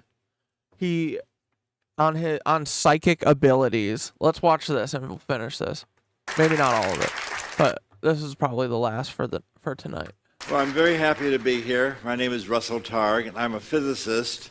And it's my great pleasure to tell you about the remarkable work we did at Stanford Research Institute investigating psychic abilities. We did that for the CIA, Defense Intelligence Agency, NASA, and many other intelligence agencies, part of the U.S. government intelligence system. It's not cool that just intelligence agencies are getting their hands on this stuff, right, guys? Like, the whole psychic sphere, the whole psychic spectrum, and only psychos are dealing with it. We have to be the flip reverse side of them, okay?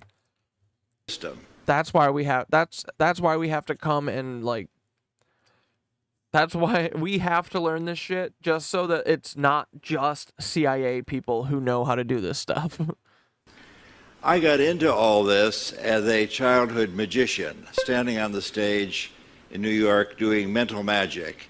And I had the experience from time to time of having a direct perception of something in the life stream of the person whose mind I was pretending to read, or whose fortune I was pretending to tell. So I was not a real psychic. I was just a kid doing magic. But I've now talked to people like Kreskin and Melbourne Christopher, and they said, oh yes, every professional magician knows that from time to time you're given some material, and you can then supplement your magic trick with whatever ESP comes to you. And there are many magicians who do that, as we know. But I was not doing magic for the CIA, because as we know, the CIA is not easily amused, and we were trying to do the real thing for them. The work we did at SRI involved things like finding a downed Russian airplane in North Africa with code books on it, locating a kidnapped American general in northern Italy, looking into a Soviet weapons factory in Soviet Siberia, describing the construction of a huge Soviet submarine in northern Russia, And we even looked on a Chinese atomic bomb test 3 days before it was scheduled to go off and described correctly that it was going to fail. So we did quite Dude, honestly, what if like I couldn't not make that video last night, that video about the Huey P Long Bridge? What if we are doing this and it's just like through video? Like, dude, I'm telling you, last night when I thought of guessing which bridge, I was like, my heart was racing. I was like, as if like Paul Weisopel was gonna do it last night before I even finished editing it. You know, I was like, I gotta get this out. What if he sends a black helicopter right now and I don't finish it and I don't warn everyone? But maybe, dude, like maybe this stuff, maybe that's my answer. Maybe that is where this stuff is coming from. Like, you know what I mean? There's weirder shit.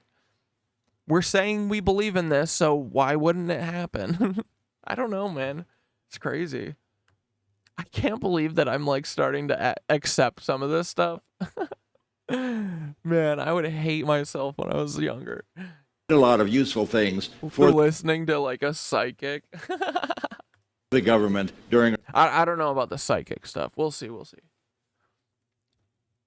I know there's a lot of faker dakers. Our 23-year program. The ability we're talking about is a natural psychic ability that we all have, in spite of what you may have heard to the contrary. People can quiet their mind and describe and experience what's happening in a distant place or in the future. And this has been talked about for thousands of years. Buddhists have a vast lore about what this is and how to do it and why it's desirable. And I'll try and talk about that later. The ability allows you to quiet your mind and describe and experience what's happening in the future. And you can do that independent of the distance. The most interesting thing that we found as physicists is that it's no harder to describe what's happening in Soviet Siberia 6,000 miles away than it is for you to describe the funny object I have in my pocket. 6,000 miles away does not decrease the accuracy or the reliability as compared. Dude, I'm telling you, I think we're going to figure out how to do this, like, good. I think if we all just start we're a couple days into accepting it, right? Like, but I already feel like, I mean, it's already a relief to, like, not even be worried about this anymore. I'm like, this stuff is probably real. I know that Thoth the Birdman made fucking these pyramids, you know, like, and that my whole life I've never thought that, but I'm kind of liking it. It's nice. Birdman.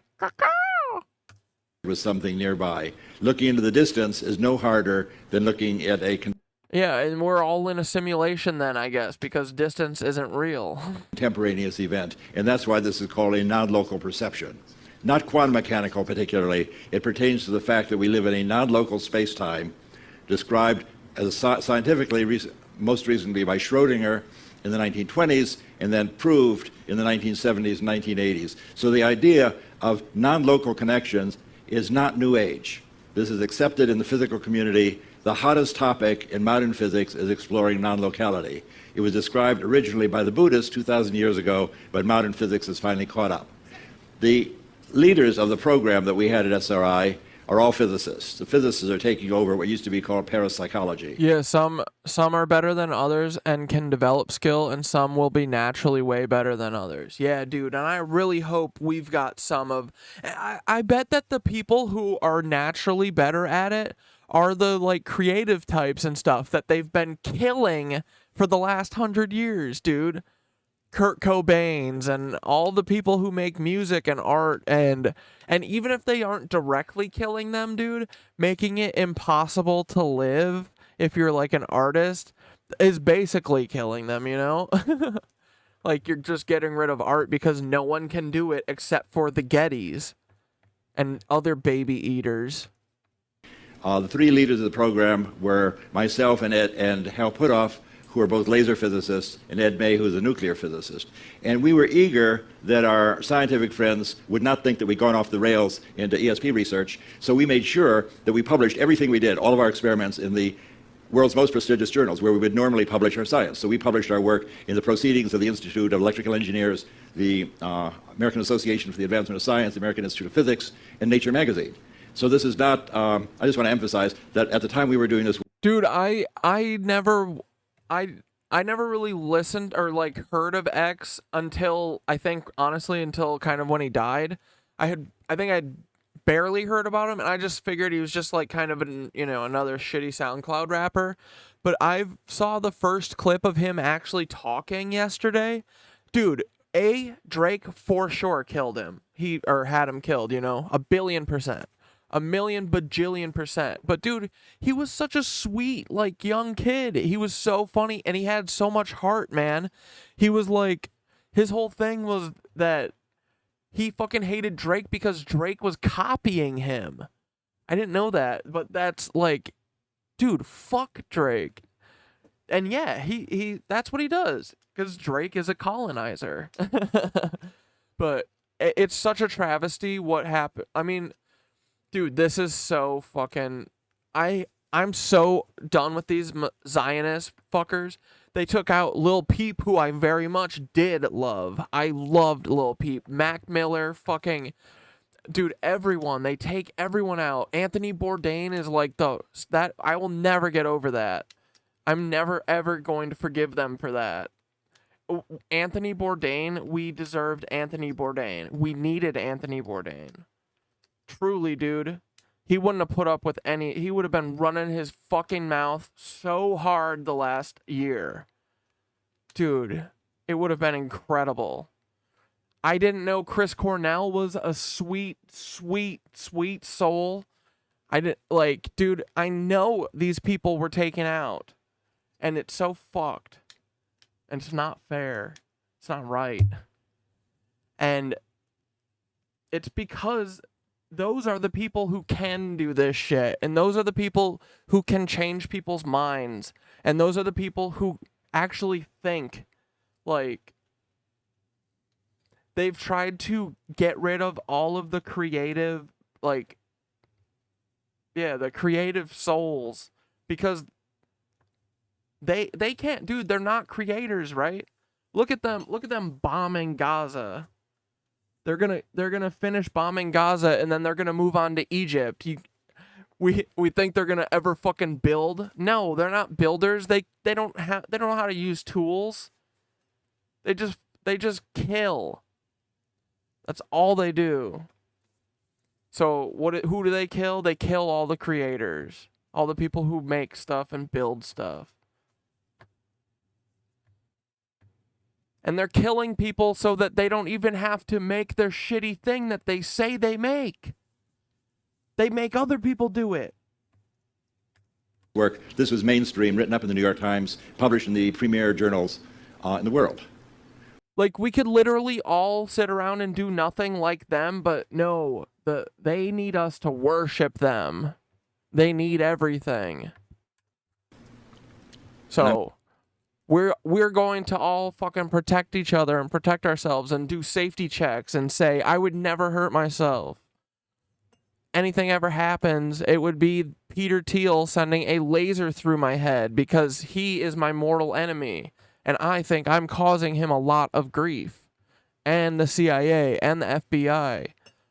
We didn't think this was possible, but we might be the CIA's worst enemy. And that's awesome, dude. That's great, and we'll fucking take them down just like the neighborhood bully. I don't give a fuck. Because I do not fuck with bullies, and none of us are going to, because everyone's going to learn how to freaking stand up for themselves by example, like, that's why I take all this shit and I'm so public with everything, is because I want you guys to learn how to stand up for yourselves and tell people to fucking suck one when they need to, like Taylor. Not Elon's cybernetic dick, you weirdo, Taylor Elborn. But you should free your sister, Chaya, libs of TikTok. Oops. I want to give you an idea of where I was when this all began. In the 1960s, I was a hardcore laser guy. And here I'm standing in front of a 1,000-watt carbon dioxide laser at my most mavericky self. I'm trying to convince the government that I indeed had 1,000 watts coming out of this 1 meter package. You see how we got a little meter bar there. Government thought it's impossible because their lasers were 100 times bigger than mine. So I had 1,000 watts over something a meter long. They thought that is impossible. So it's like a reprise of what I was going to do 10 years later, trying to convince the government that some other impossible thing actually happened. So in this case, the idea is that I have a big fire brick, I'm going to drill a hole right through it, and then hand the skeptical government scientist this big brick with a red-hot hole right drilled through it, and I'll ask them, do you want fries with that? And eventually they supported our program. They couldn't deny the fire brick with a hole. Today we would consider that kind of thing a paranormal object. There's no way to create a red-hot hole with a fire brick because it's not flammable. So that's what I had done. That was my career. I've been in laser. I was a laser pioneer. I was working with lasers many years before there were any lasers. So this was the outgrowth of my earliest studies. Yeah, Chris Cornell seemed like, I never really listened to him talk, and as soon as I heard him talking, it was just like a backstage thing interview. As soon as I heard him talking, I was like, oh, he's like a sweet soul. He's like a kind spirit. He thinks about everyone. He thinks about everything. He thinks about making people's lives easier and not hurting people. Stuff like that, you know? Like, those are the good people. One of my friends was, like, worked on all of Bourdain's shit, and he was, like, one of those hosts that, like, goes above and beyond. Like, there's two kinds of hosts. There's, like, one that helps you and is part of the show, and one that's just there and is a shortcut taker. And, dude, Bourdain was, like, very much involved in his show. He did a lot of the work. He also trusted people. He worked really well with the people that he had working on the show. He was really good to people.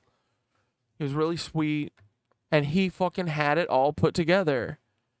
And he understood that you don't do what most people are telling you to do. You do what's right. And they can't have that, so they have to kill all of my favorite people. Until they fucking kill me, bitch.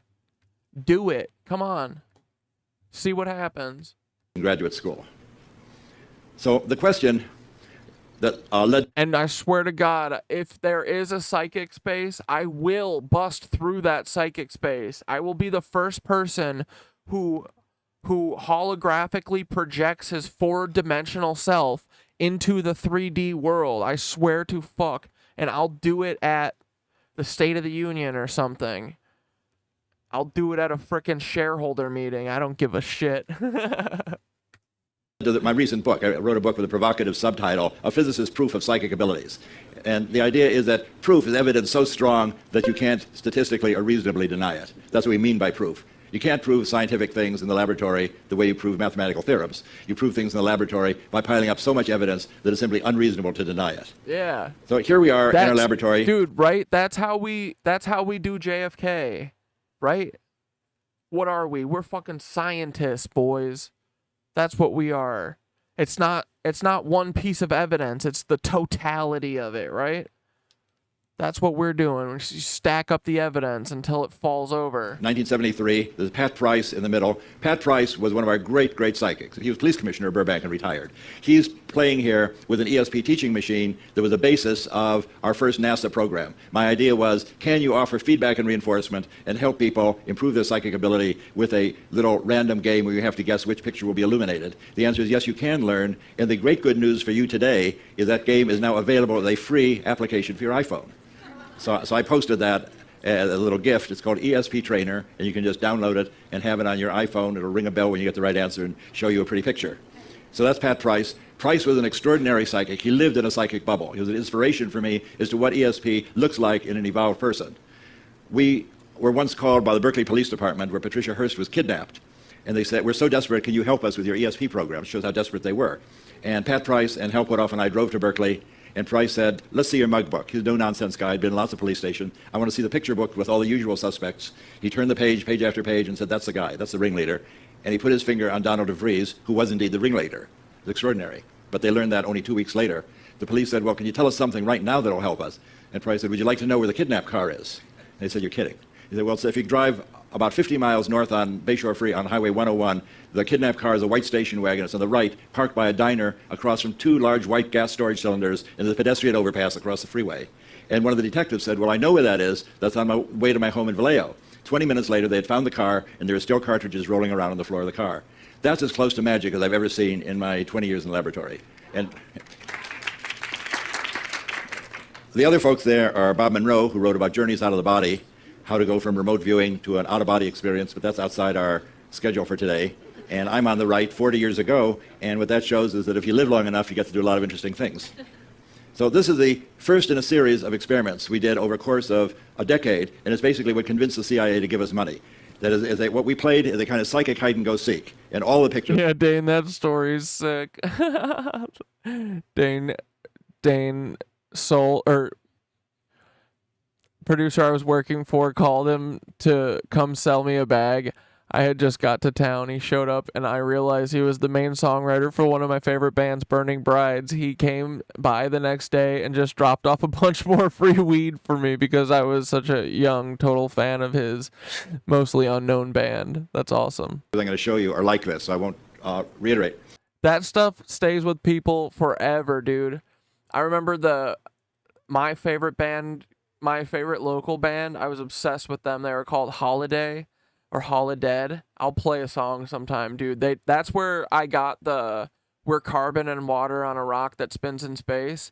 It's from that band. Dude, I'm gonna, after I play this, I'll find that song. But they asked me once as a stupid young super fan, like they knew it was so like, looking back, I'm like, I was probably so cringe, bro. But I was obsessed with them, and they were just one of the local bands. We had such a good local music scene, too. It was really special, and I wish that everyone had that. But that's where I learned everything from, you know? That's where my whole philosophy is from. Every single thing I do is from that local punk scene that... It wasn't even just punk. It was a music scene. And the name of the game, if you've ever heard of, like, Queens of the Stone Age... Josh Homme always talked about growing up in the desert, and like, if you sounded like someone else, you were a fucking fake, right? You're a poser, you're a loser, you're a biter, like XXX Tentacion was calling Drake. It was so funny. He was saying that he bit all of his flow, his lyrics and all that stuff. But and that's probably why he got killed.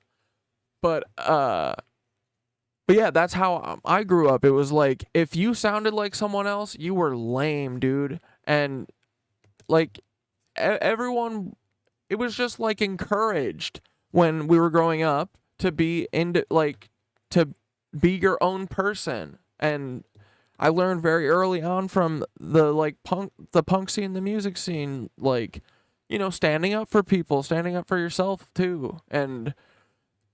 all sorts of shit. Music is life, bro. And that's, you know, all my philosophy. Everything that I know and think about the prison system is literally from System of a Down. Like, you know. But yeah, music shit is fucking cool. I forget if I finished the rest of my story, but whatever. The way it works is Pat Price, or the psychic of the day, is in a shielded room, electrically shielded room with me.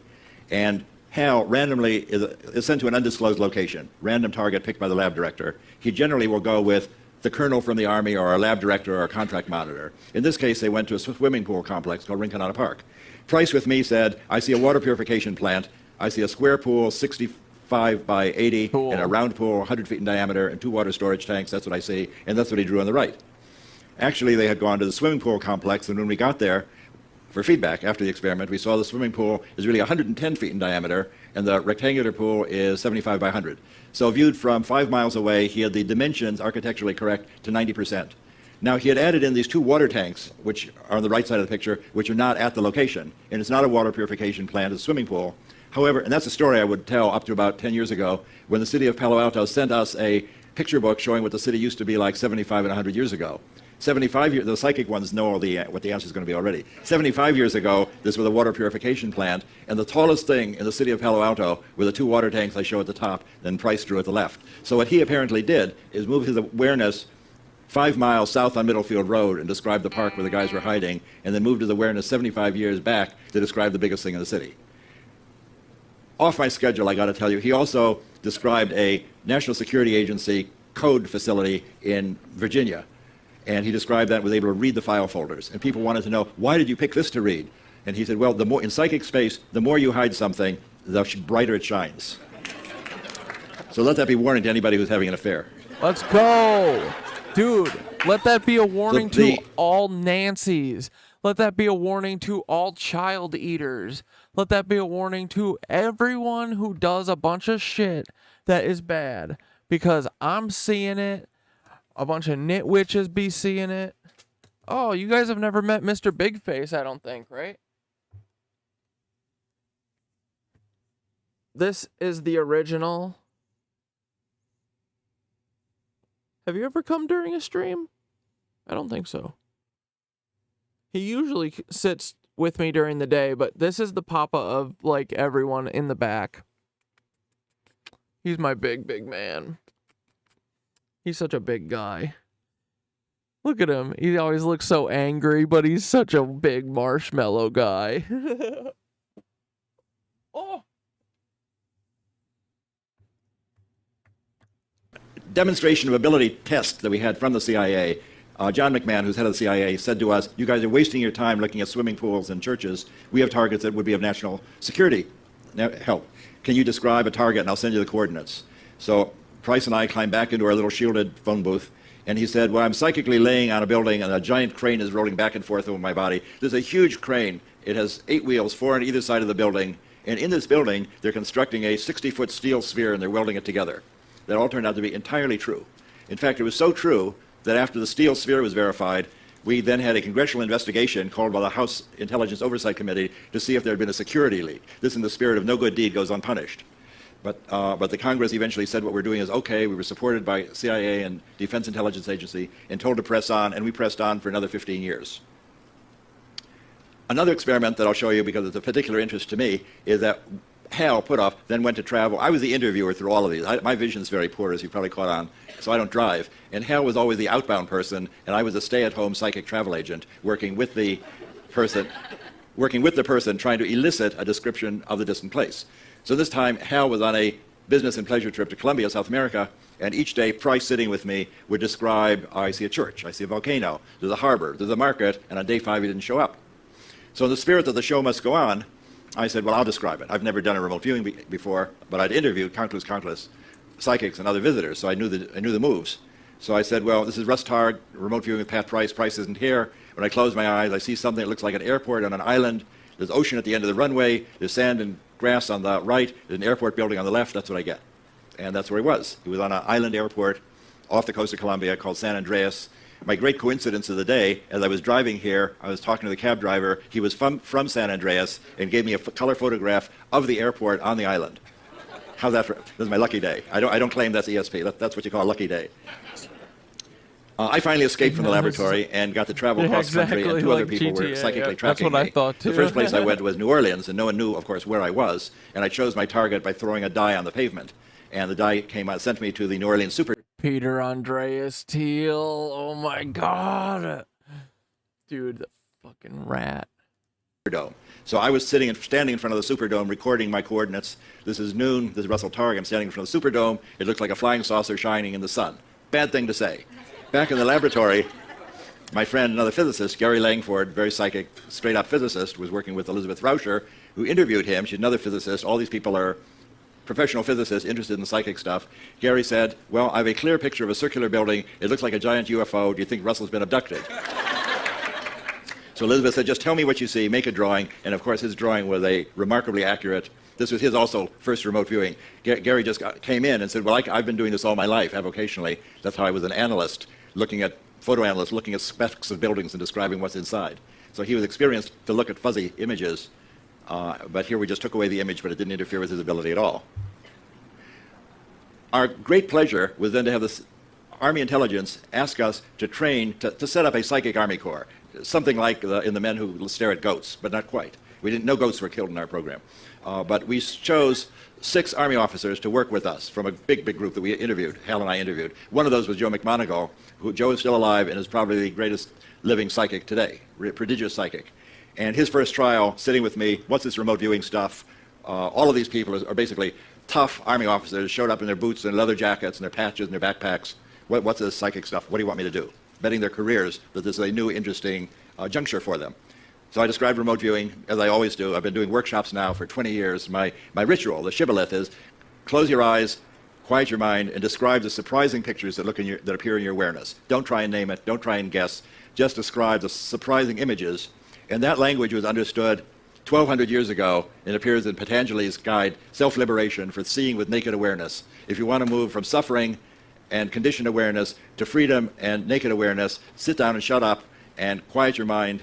Stop naming, stop guessing, and you're on your way. So that's what I'm still telling people following the 1,200-year-old guidebook. As an author, it's very nice for me to see a book still in print 1,200 years later. It gives me courage that my books will be around. So Joe drew this picture. He said, he and his colonel went with Hal Puthoff. And Joe said, I see a building with stripes in front and a long portion behind, a little fountain. He drew what was there, and of course the judges had no problem matching that. With our 6 Army officers, I'll describe later, there's 6 people who had never done this before. I had them each do 6 trials a week, and we had each one, so we had 30 for 6 weeks, so we had 36 trials. You'd expect them to get 6 first-place matches by chance. We got 19 first-place matches, and they set up the Psychic Army Corps and ran another 15 years. They had 30 people on the East Coast working in tandem with the SRI group. So this is Hella Hamid. The funny story with her, Hella's my dear friend for 2 decades before the SRI program. And they said, well, Pat Price is a fantastic psychic. Ingo Swann is the one who taught us how to do remote viewing. We want to see what a control person is. CIA said, what does an ordinary person do? Well, Hella's not exactly ordinary. She's a woman of the world, speaks many languages, professional photographer. But she thought it would be very amusing to be hired as a psychic of the various things that she had done in her life. So she came to work with us. The bottom line is she became the most proficient and most reliable person in the program for the decade, our control subject. Her first trial with me, as you catch on now, we're sitting in a shielded room. Hella says, when I close my eyes, what comes into my view is squares within squares within squares. That's what Hal Puthoff sees, and he was at a pedestrian overpass. Hella's 9 trials were even more significant than Pat Price's 9 trials. In Price's, the judge guessed 7 of them first place match. What that means is that if Hal Puthoff had been separated, had been kidnapped 9 times in a row, Price would have found him 7 out of the 9 times the first place he looked. Very remarkable. So here's Hella Hamid and Ingo Swann. Ingo taught us all how to do remote viewing. The way it worked is that Ingo taught Hal and me how to do remote viewing. Hal and I taught the 6 Army officers. The Army officers taught the world. So if you look at Google right now, we're still up on Google, and search for remote viewing, you'll find more than 2 million pages dealing with remote viewing, operational things to do with remote viewing. 2 million pages is quite a lot of pages for something that many people don't think exists. Yeah, true. So at the end of the decade, reason for showing this is people get better in remote viewing. There's no decline effect. So at the end of the decade, we're still doing experiments with Hella, with a kind of technophobe. She can change the batteries in her light meter, but she's a non-technical person. She finds physicists very amusing in their unworldly ways. But in this experiment, we gave her the coordinates for this in binary form. Someone was concerned that maybe she'd memorize the globe. So we gave her the coordinates 1001110 west, 11 something north. She said, well, that's a pretty pattern. What comes to mind is a belly button-shaped energy expander. This is your photographer, your artist. Belly button. The target is the Berkeley Bevatron, which is indeed an energy expander. And she drew this middle drawing with the 4 beam tubes coming out of it, going to a target building, and the belly button shape is the Bevatron. And the picture from the laboratory is shown on the left. Now, I've been looking at this picture for a decade, and it occurred to me as I'm writing my current book that my opinion, see, everything I told you up to now is true. My opinion on this picture is that she wasn't actually looking at the site, which is a big mass of concrete and steel, but she was looking 10 minutes ahead at her feedback picture, because her drawing is anomalously accurate to the picture that we showed her at a later time. So she was really cheating here. She wasn't looking at the Berkeley Bevatron. Instead, she just looked ahead a few minutes to see what we were going to show her for feedback. And in that process, she said, this is such a complicated thing. I can't grasp it. I want to make it out of clay. So this is her clay model of the Bevatron with the hole in it with a circular particle beam, 4 beam tubes in the target building, 50 miles to the north. She absolutely had never... Dude, I want to get good at this. We are good at this. Honestly. Dude, our goofing is remote viewing. Dude, me, Dante, and Nicole have been remote viewing by goofage. That is truly what we've been doing. We've been joking about that for this whole time. We can goof anything into existence, dude. But no, we're just goofing about shit that we know is true because we remote viewed it. That shit with Chaya Raychik, Libs of TikTok, like, I think we got a knack for this, right? But I think we're just tapping into some they have caused a lot of trauma, and I think that the universe sends us to see the signs and to stop it. Never seen a Bevatron before. And of course, the people interviewing her had no idea what the target was. So how do we evaluate these things? The effect size is a measure of the power of the experiment you're doing, not necessarily the statistical significance. You can inflate your statistics by doing millions and millions of trials. The effect size takes out the fact that you've done millions of trials and says, how powerful is this experiment? So the idea of proof is that when the government was doing tests, the NIH was doing tests to see if aspirin helped men avoid heart attacks. They did this experiment, and eventually the thing had such a large effect size, they stopped the experiment because they didn't want to deprive the poor controls of the benefit of the aspirin. Got it? The effect size was so high, they stopped the experiment. The effect size got all the way up to 0.06. And here's the NIH report where the effect size is 0.06 standard deviations. All of our experiments exceed that by a factor of 10. So if the NIH thinks that this is my little argument for proof. If the NIH thinks that they have proven that all of you should be taking aspirin and the experiment is so strong, you got to stop it. Feo said, so could the Egyptian stuff about transcending this plane be talking about remote viewing, and that's what the Eye of Horus within the mind is trying to convey?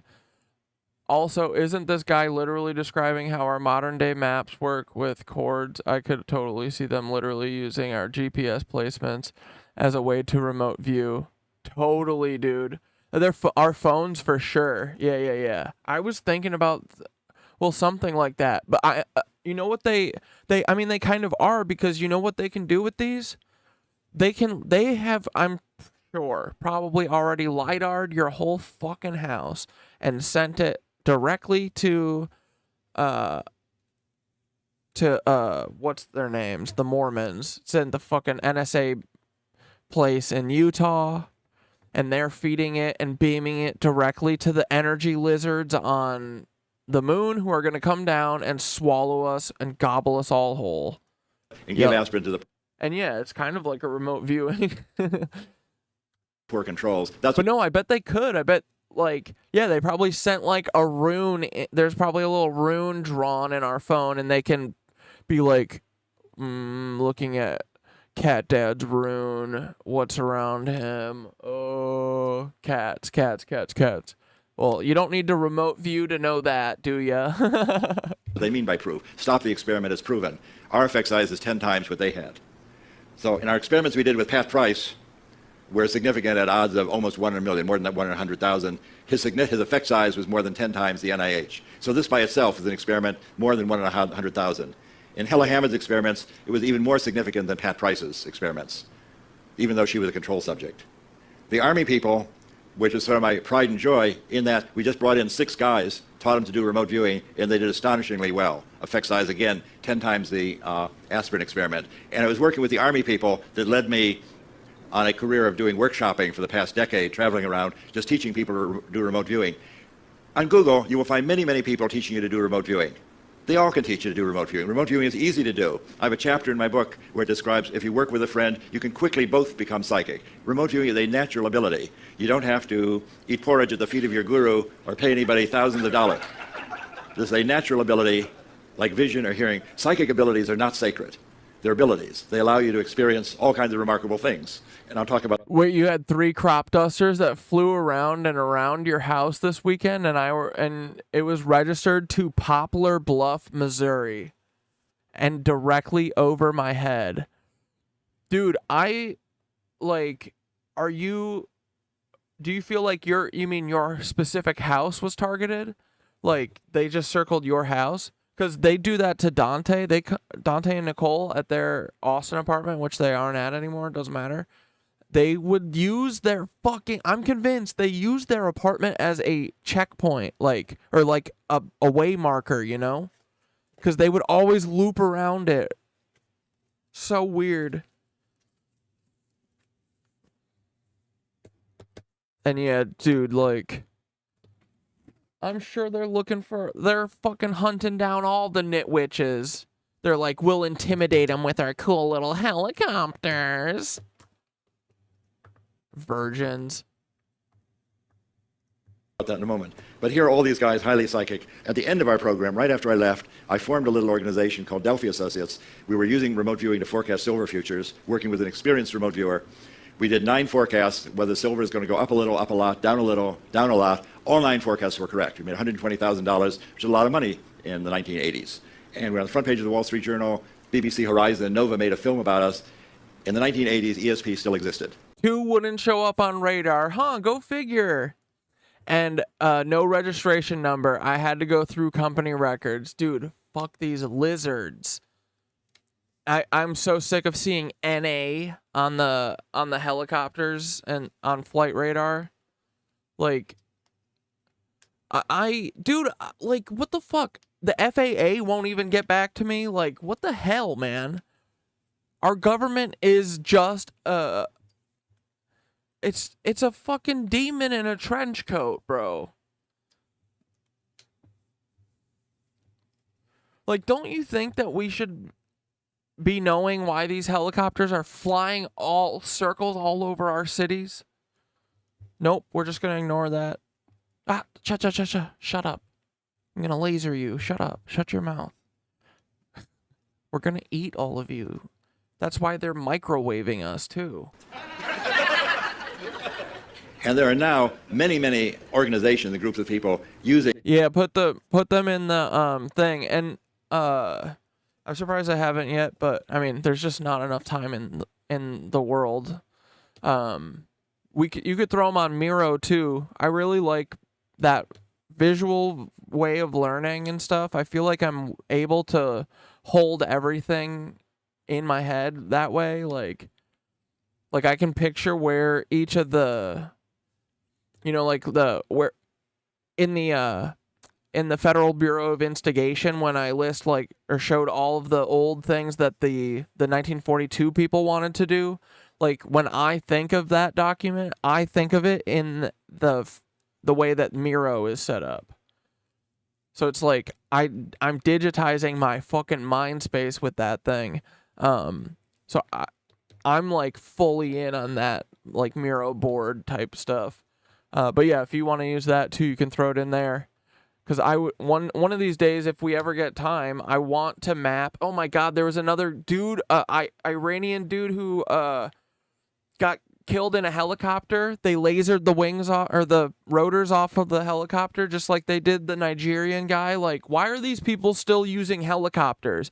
Hey, everyone knows that the CIA is shooting your helicopters out of the sky with satellites, right? You dummies, stop flying in helicopters. How stupid. What a bunch of dummies. Stay your asses home. Park it. The CIA uses satellites to shoot your planes out of the sky, you dummies. God. How many Kobe's need to fall out of the sky before people are like, these helicopters are not safe? Like, what are they doing? Stop using these stupid helicopters. You know what I mean? This associative remote viewing, which is invented by my friend Stephen Schwartz. It's a way of, even though you can't... Yeah, the Miro board is on the Discord. Pretty sure. And someone will probably can put the link in the read psychically. Thing. It's a way of making substitute items for what you want to know. I can't explain that. You have to read. But because another big project I want to do is go through all of the political assassinations that have been done by lasering airplane wings off of everyone's plane. Just like JFK Jr., just like all those Congress people, dude. They have killed so many people with, fucking look at it. I got it started a little bit. It is massive, bro. This is the Miro board. See, we got this stuff. This is my little pyramid fun zone. And you guys can add to everything. Like, if you guys want to help out with, we could get another project going. This is what we started working on. This is what we got the Miro board to start doing, is because I'm convinced 90% of these aviation accidents are all political assassinations, for sure. And the second that I realized that they just could have one laser up in space and it's just sitting there going pew. That's it. That's why all these helicopters are dropping. No other reason than that. Pew, just like that. That's it. So, look at all of these aviation accidents the last like 40 years, dude. There's no way these are all legit. I know they're not. Like, here's a whole bunch that aren't legit. Flight 11, Flight 93. But Flight 93. Yeah, dude, all these. I have so many mini projects I need to get to. I want to get to all the time, but haven't gotten there yet. And then this is my Obsidian board that I transferred over here too, so we can have it on here. Miro works better than Obsidian. I like it. It's cool. And hell yeah. But see, I feel like there was another minute left. My book has a chapter on associative remote viewing, which is an easy guide to investing in the market. You do not have to give away your mind to be psychic. That's not required. You can be discerning and be psychic. I recommend that. So you have to decide now. I've given you a sample of what we did during the first decade of SRI. We did experiments for the government. We did operational things, finding all sorts of...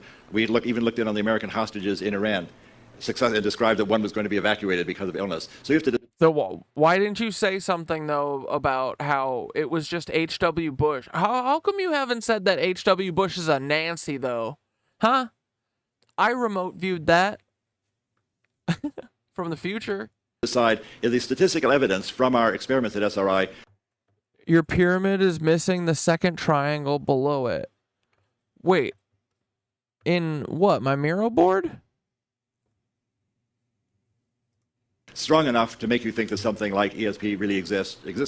Or do you think it was just our lucky day and we were successful in fooling the American intelligence establishment for 23 years and lived to tell the tale? So Your dad redid his house blue? Good on him, dude. Honestly, that's awesome. Genius. Oh, the pyramids are diamonds. Yeah, because the bottom half is underneath, right? Wait. No, there's no way it was built like that, though, right? Half of it's buried, right? They're not, like, floating, are they? Is it a levitating pyramid and we don't know? We don't see that it's floating? You get to decide which of those is more likely. Now, you can use remote viewing these days to find your car keys. We just had an example of using remote viewing and not finding the car keys, and that happens also. Or you can find a parking place, even in Los Angeles, and we were exemplary successful doing that yesterday. So you can find your car keys, find a parking place, you can make money in the stock market, and my opinion is that the most important thing you can do with remote viewing is discover who you are. Now, it's important for me to tell you that remote viewing is not a spiritual path. But if you learn to quiet your mind and move your awareness into timeless awareness, you are likely to begin to experience things that surprise you, give you another view of reality. For example... Dude, I think that's what we're doing, right? If you look in the mirror in the morning and think that who you see in that mirror is who you... Yeah, there was a huge electromagnetic anomaly found underneath the Great Pyramids this week. Maybe someone has already talked about it. Dude, these dummies, they'll never figure it out, though. We're going to figure it out. I can't believe... Are we really going to Are we living in the timeline, in the time that Thoth comes back? Because, dude, I feel like everything's happening right now. It's crazy, right? I feel like we're marching our way to something. And I feel like afterwards the vibes are chilling. They're library vibes, you know? One of my favorite places. You really are. You're in for a lot of suffering, in my experience. There's a Faraday cage under the pyramid. Yeah, right? There's that huge, that deep cavern thing that's like perfectly carved or whatever. Jeez Louise, oh.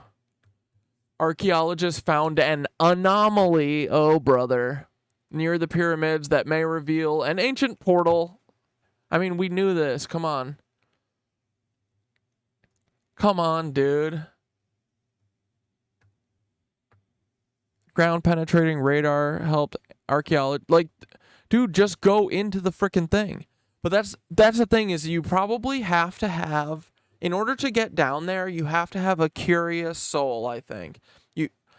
That's his whole thing. He's like, you need to go and get wisdom and learn and like, you know, gain knowledge and build trees, plant seeds, right? Like, none of these people do that, though, so they're going to fuck it up, and they're just going to try and dynamite into it, and he's not going to like that. There's an L-shaped structure along with an accompanying anomaly right next to it. Although it's impossible to know for sure, the researchers guess that the L-shaped discovery could be an entrance to a deeper structure. Let's fucking go, boys. Let's go, boys. I'm never hearing any single person ever tell me that the pyramids aren't whatever the fuck I want them to be, because right now, it's looking like they're a goddamn portal to space. I bet. No, there were probably a portal to Thoth, our boy. And we're going to bring him back, and we're going to sick him on the Nancys. We're going to say, Birdman, we need your help. They have all the nukes. They're the bad people. And he'll say, are they the wise ones? Did they gain knowledge? Are they transparent and open? Do they know their souls? And we're going to say, fucking no, brother. They don't get it at all. They've never jammed with the boys. And Birdman's going to be like, 1 second, and flap his ass over to Frankfurt, Germany, and laser Peter with his he's going to pluck a feather out of his back, and he's going to dart it into Peter's head. And hey, Peter, you're only going to have yourself to blame, bro. But they use GPR, which is electrical resistivity tomography. Dude, it's all about the vibes. Which uses electrical resistance to map underground structures. An international team of researchers led by Tohuki. The structure is roughly 6.5 feet from the surface, measures 33 feet in length, and was backfilled after construction. Ground penetrating radar. Yeah, right? Is that what that is? The Western Cemetery at Giza is known as the important burial place of members of royal family. Dude, shut up with these tombs. They are not burial places. Shut your filthy mouth. Your filth mouth. Hold on, what's this place called? The Western Cemetery at Giza. Let me put this in my...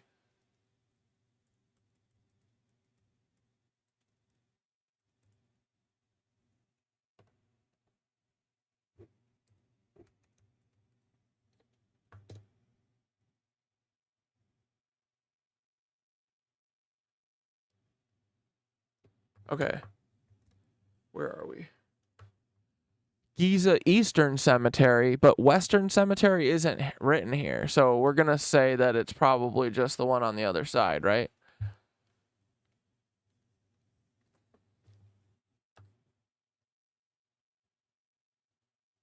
Okay, so this is the Eastern, so this over here must be the Western, right? Yeah, West Fields at Giza. Boys. So yeah, there's a diamond under here, right? This is a frickin' triangle, and then...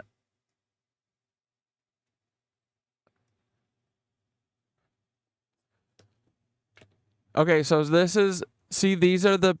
This is how the pyramids are in the Orion formation, right? See how it's straight and then just a little smidge off? That is like repeated everywhere. Like they do that a lot. Okay, so this is like this is what Synthara said is the most important. And right now we're hearing stories about the Western Cemetery being an anomaly being found here.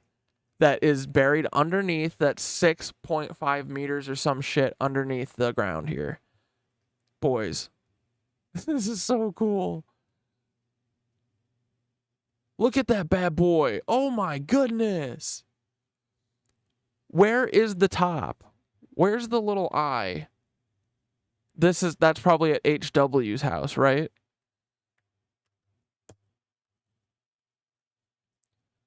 In the initial survey by GPR and ERT, we found an anomaly in the north of the survey site. The area of the anomaly could be established approximately, but the structure and the location were unclear. Below this L-shaped structure was an anomaly lying 16 to 33 feet down that the researchers described as highly electrically resistive. So it's a Faraday cage. Found in such an anomaly could have a few explanations, but the team identified two main possibilities: a mixture of sand or gravel, or sparse spacing with air voids.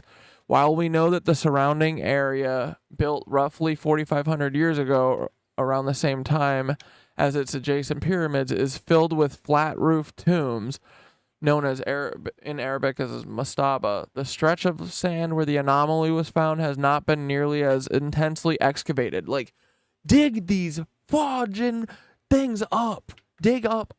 I want all these things out of the sand right now. Come on. Dude, it's meant to be, that pyramid is massive, and he wants us to go underneath it, okay? It's asking us to go underneath it. Look at it. So what exactly could this L-shaped structure or its lower anomaly represent? Here comes the lies.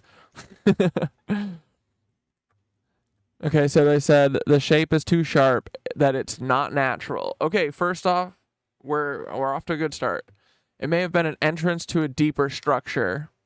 The deeper structure sounds suspiciously like a tomb. Oh my god. No, it sounds like a fucking Stargate. We believe that the continuity of the shallow structure and the deep, large structure is important. From the survey results, we cannot determine the material causing the anomaly. Of course, as is true of nearly all GPR surveys, archaeologists will have to start digging. And guess what? They won't share any information with us, so perfect.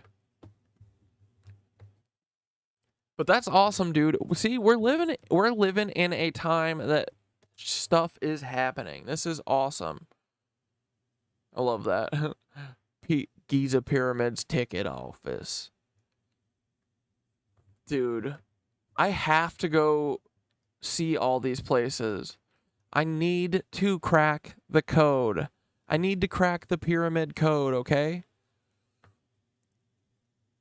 Okay, here real quick. Okay.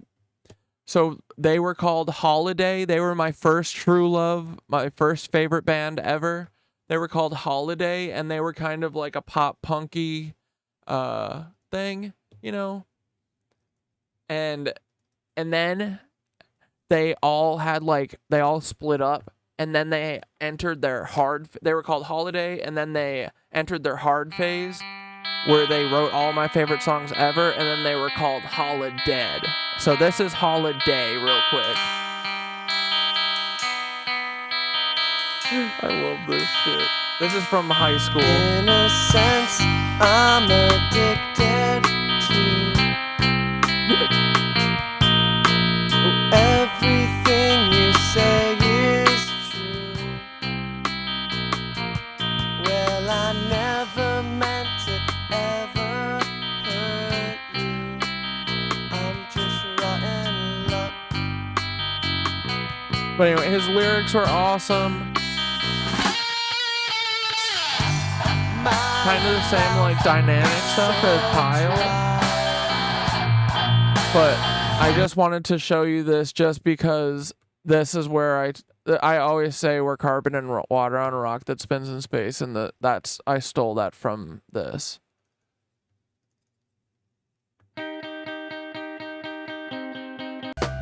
I'll add these into the Discord, but you know, I love early 2000s home recordings. Oh my god, dude.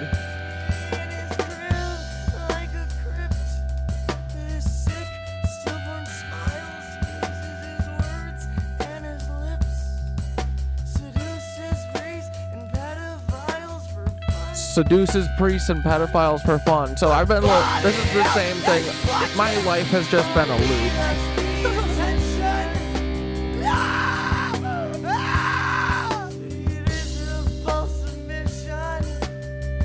The song's about people who blame the kids who get like assaulted by fucking like priests and shit. Victim blamey bullshit.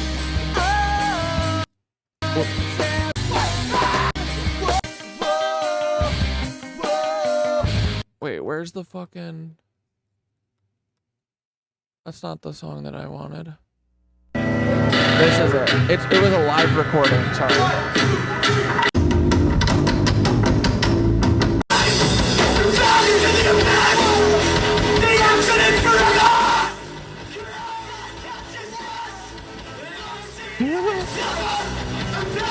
Abandoned to the abyss, the infinite forever, cross-eyed consciousness, energy endeavors. Like, what the fuck, dude? Hell yeah. Dude, we have been meant to go on this journey.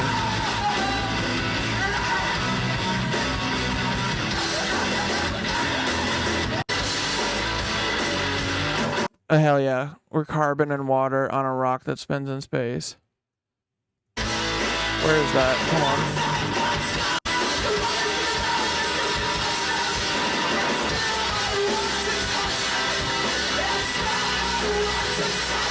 Alright, here it is.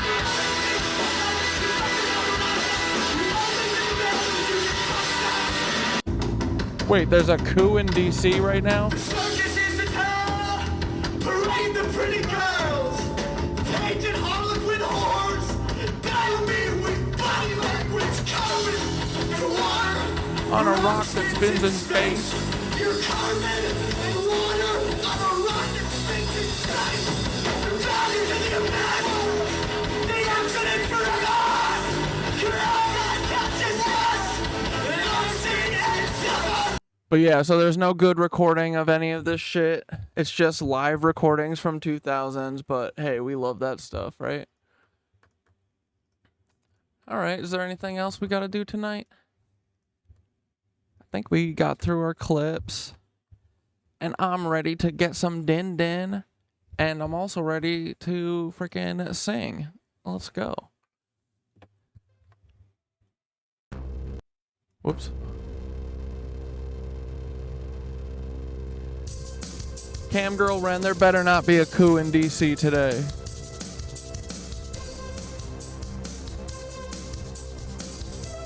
I don't see a link.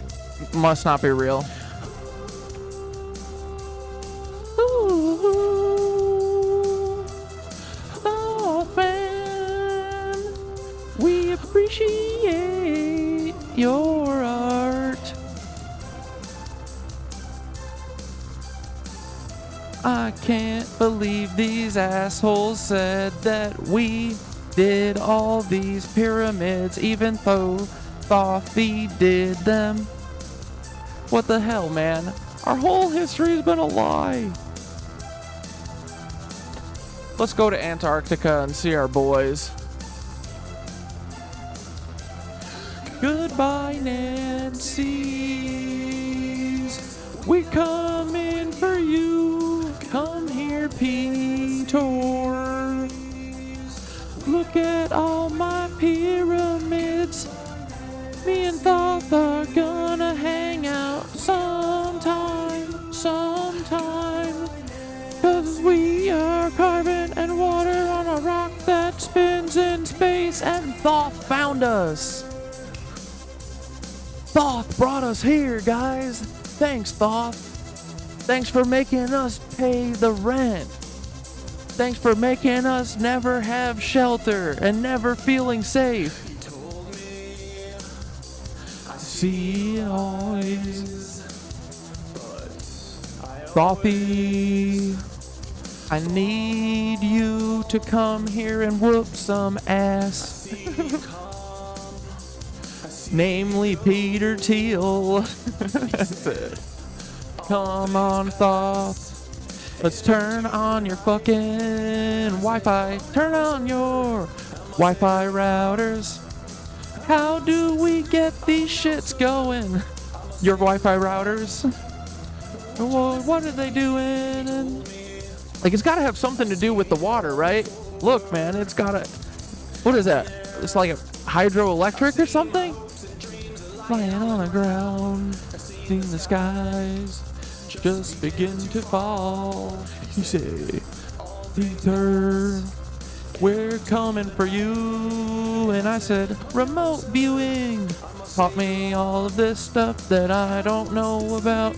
Baby, what's wrong? I want you to listen to me. Like, this is so many pyramids, guys, right? It's so many. Like, what is it for? We gotta know. Hey, Thoth, you gotta tell us what the fuck is going on over here. Please, little Thothy guy. I think it would be fun to say hi to. Please, little friend. Come here, Birdman, fly down, please. Come here, Birdman. Come here, little Thoth guy. Peter. We don't fuck with you, little Peter. We don't fuck with Peter Thiel ever. Let's go to the Nazca lines. The Nazca lines are pretty cool. Oh, look, we do.